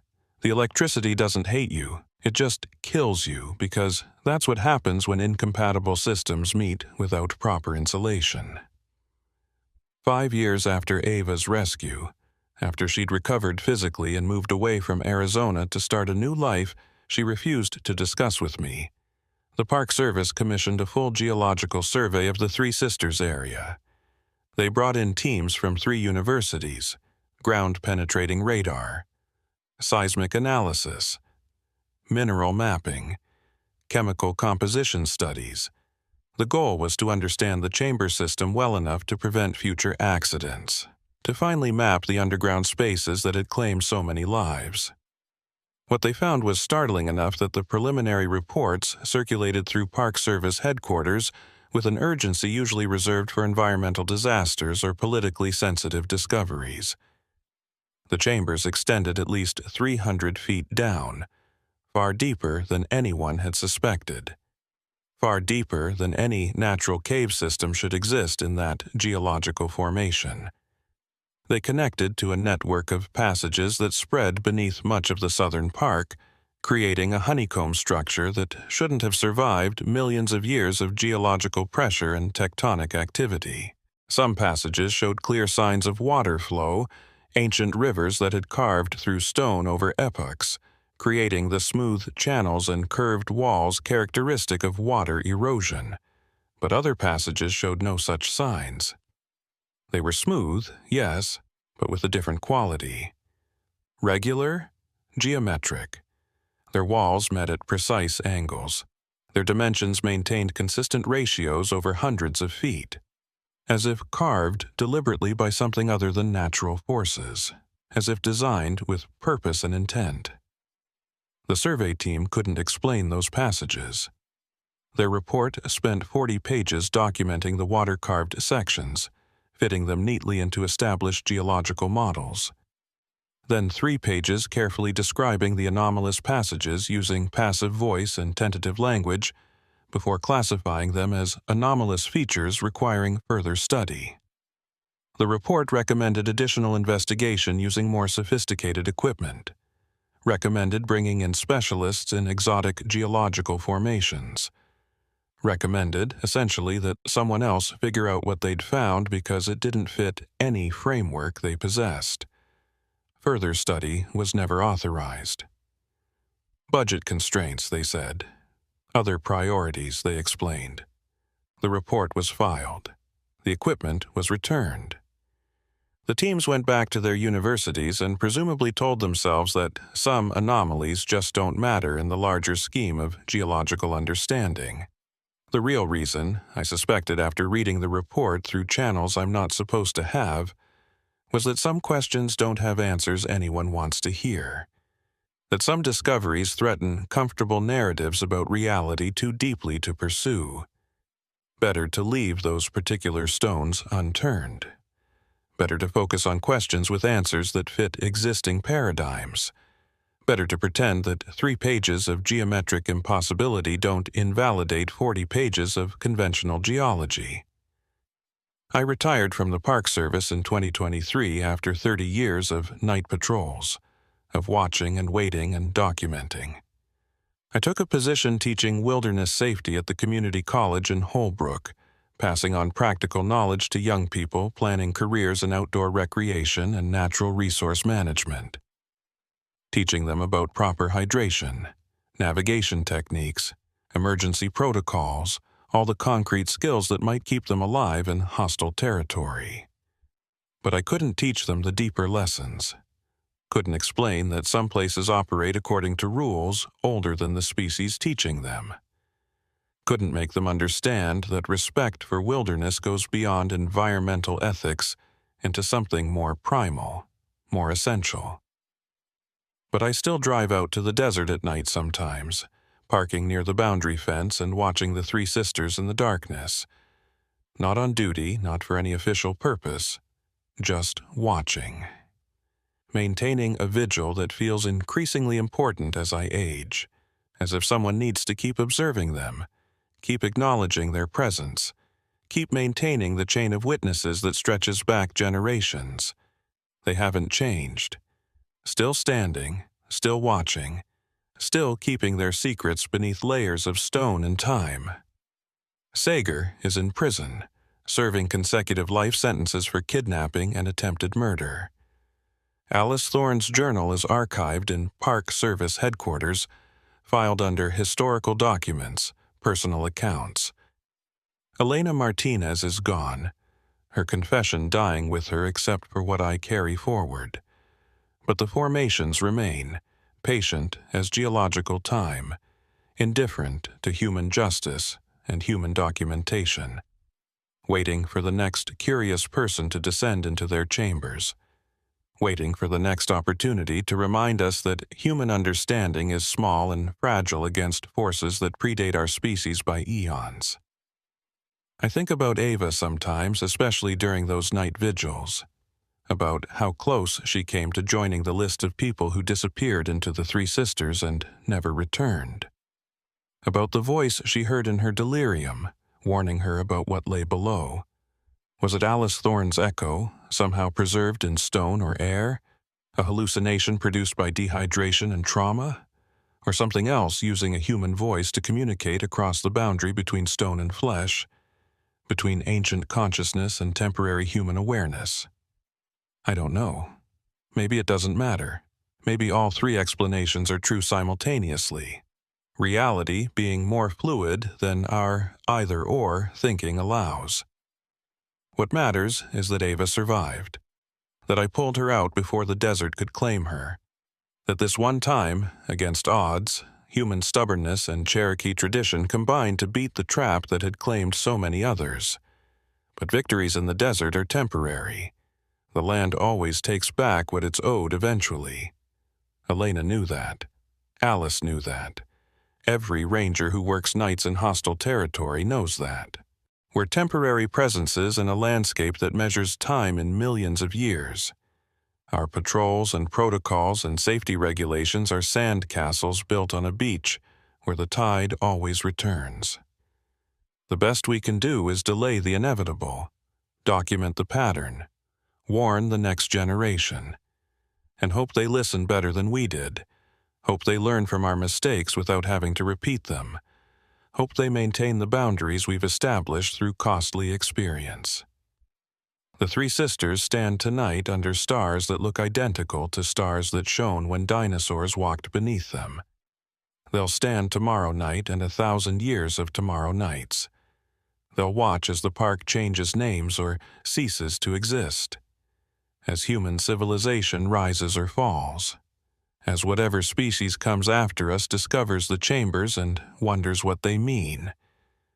The formations don't care about our narratives or our fears. They're just stone, just markers, just guardians of something deep and cold and patient that doesn't need our understanding to continue existing, don't need our acknowledgement, don't need our theories. They simply are, in the most fundamental sense of existence, while we briefly were. My Cherokee ancestors taught that everything has spirit. Stone, wind, water, darkness. And spirits have agency, even if that agency operates on timescales and principles alien to human comprehension. I believe that now in ways I didn't when I started this job, ways I couldn't have believed without 30 years of observation and accumulating experience. The three sisters have spirit. The chambers have spirit, and that spirit has been slowly, patiently removing people who intrude too deeply for longer than recorded history. Not maliciously, not consciously in the way we understand consciousness, just automatically. The way a plant closes its leaves when touched. The way water finds cracks in stone. Natural processes that look intentional when observed closely enough. Protection mechanisms operating at the boundary between geology and something beyond geology. This account will join the others. Morris's files. Elena's notes. Alice Thorne's journal. My own decades of observation. A chain of documentation stretching back generations and forward into whatever future awaits. Each generation adding its layer of experience and interpretation, each witness contributing pieces to a puzzle that may not have a solution, or whose solution may be that puzzles don't always need solving. Maybe someday someone will read these records and understand the pattern we couldn't quite articulate. Maybe they'll have frameworks and instruments we lack. Maybe they'll descend into the cold chamber Alice found and emerge with answers instead of more questions.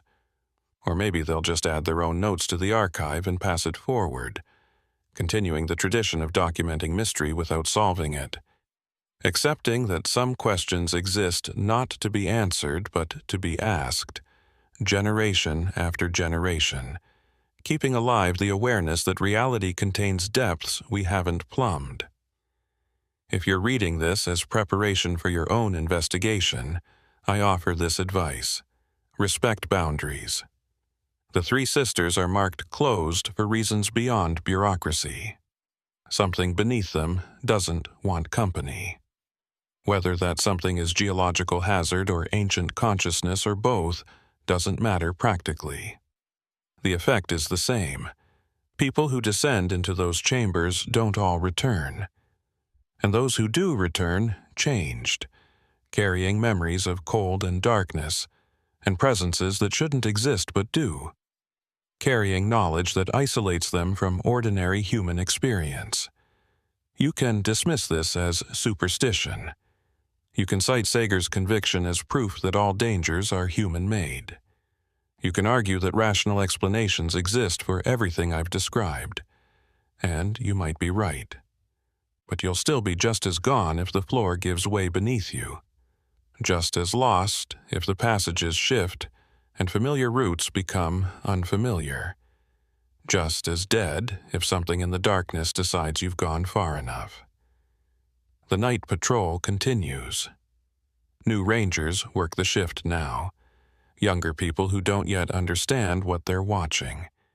They see rock formations. They check fences. They file reports. They haven't yet learned to listen with that oldest part of themselves. They'll learn. The desert teaches everyone eventually, teaches patience and humility and the truth that human knowledge is a candle flame in a universe of darkness. We see what the flame illuminates, never seeing the vast shadow behind us. The three sisters stand in that shadow. They've always stood there. And they'll stand there long after the candle burns out, keeping their vigil over something we were never meant to find. Something that waits in cold chambers deep below the desert floor. Something patient. Something other. Something that remembers when this land was ocean and will remember when it's ocean again. That's what the night patrol taught me over 30 years of watching and waiting. That's what I carry into retirement. A burden and a gift simultaneously. And that's what I pass to you now, whoever you are, reading these words in whatever future awaits. Watch the formations, respect the darkness, and remember that some questions don't have answers because the answers are themselves questions, spiraling down into depths we can't fathom and shouldn't try. Remember that boundaries exist for reasons that transcend human authority. Remember that ancient things operate according to ancient principles. The desert keeps its secrets, but it also keeps its warnings. The marker stones, the sealed chambers, the archived journals. These aren't mysteries to be solved. They're boundaries to be honored. Cross them if you must. But don't expect rescue if you fall. The night patrol can only reach so deep before we too become part of what we're trying to understand. And down there, in the cold and the dark, understanding is indistinguishable from disappearing. That's the final lesson. The one Alice Thorne learned. The one Elena Martinez couldn't share until death freed her from professional obligations. The one I'm passing to you now. The three sisters aren't watching you. They're watching for you, waiting for you. And if you give them the chance, they'll show you exactly why some places should remain unexplored, some stones should stay sealed, and some nights should be spent anywhere except the desert darkness where ancient things wait with patience older than continents.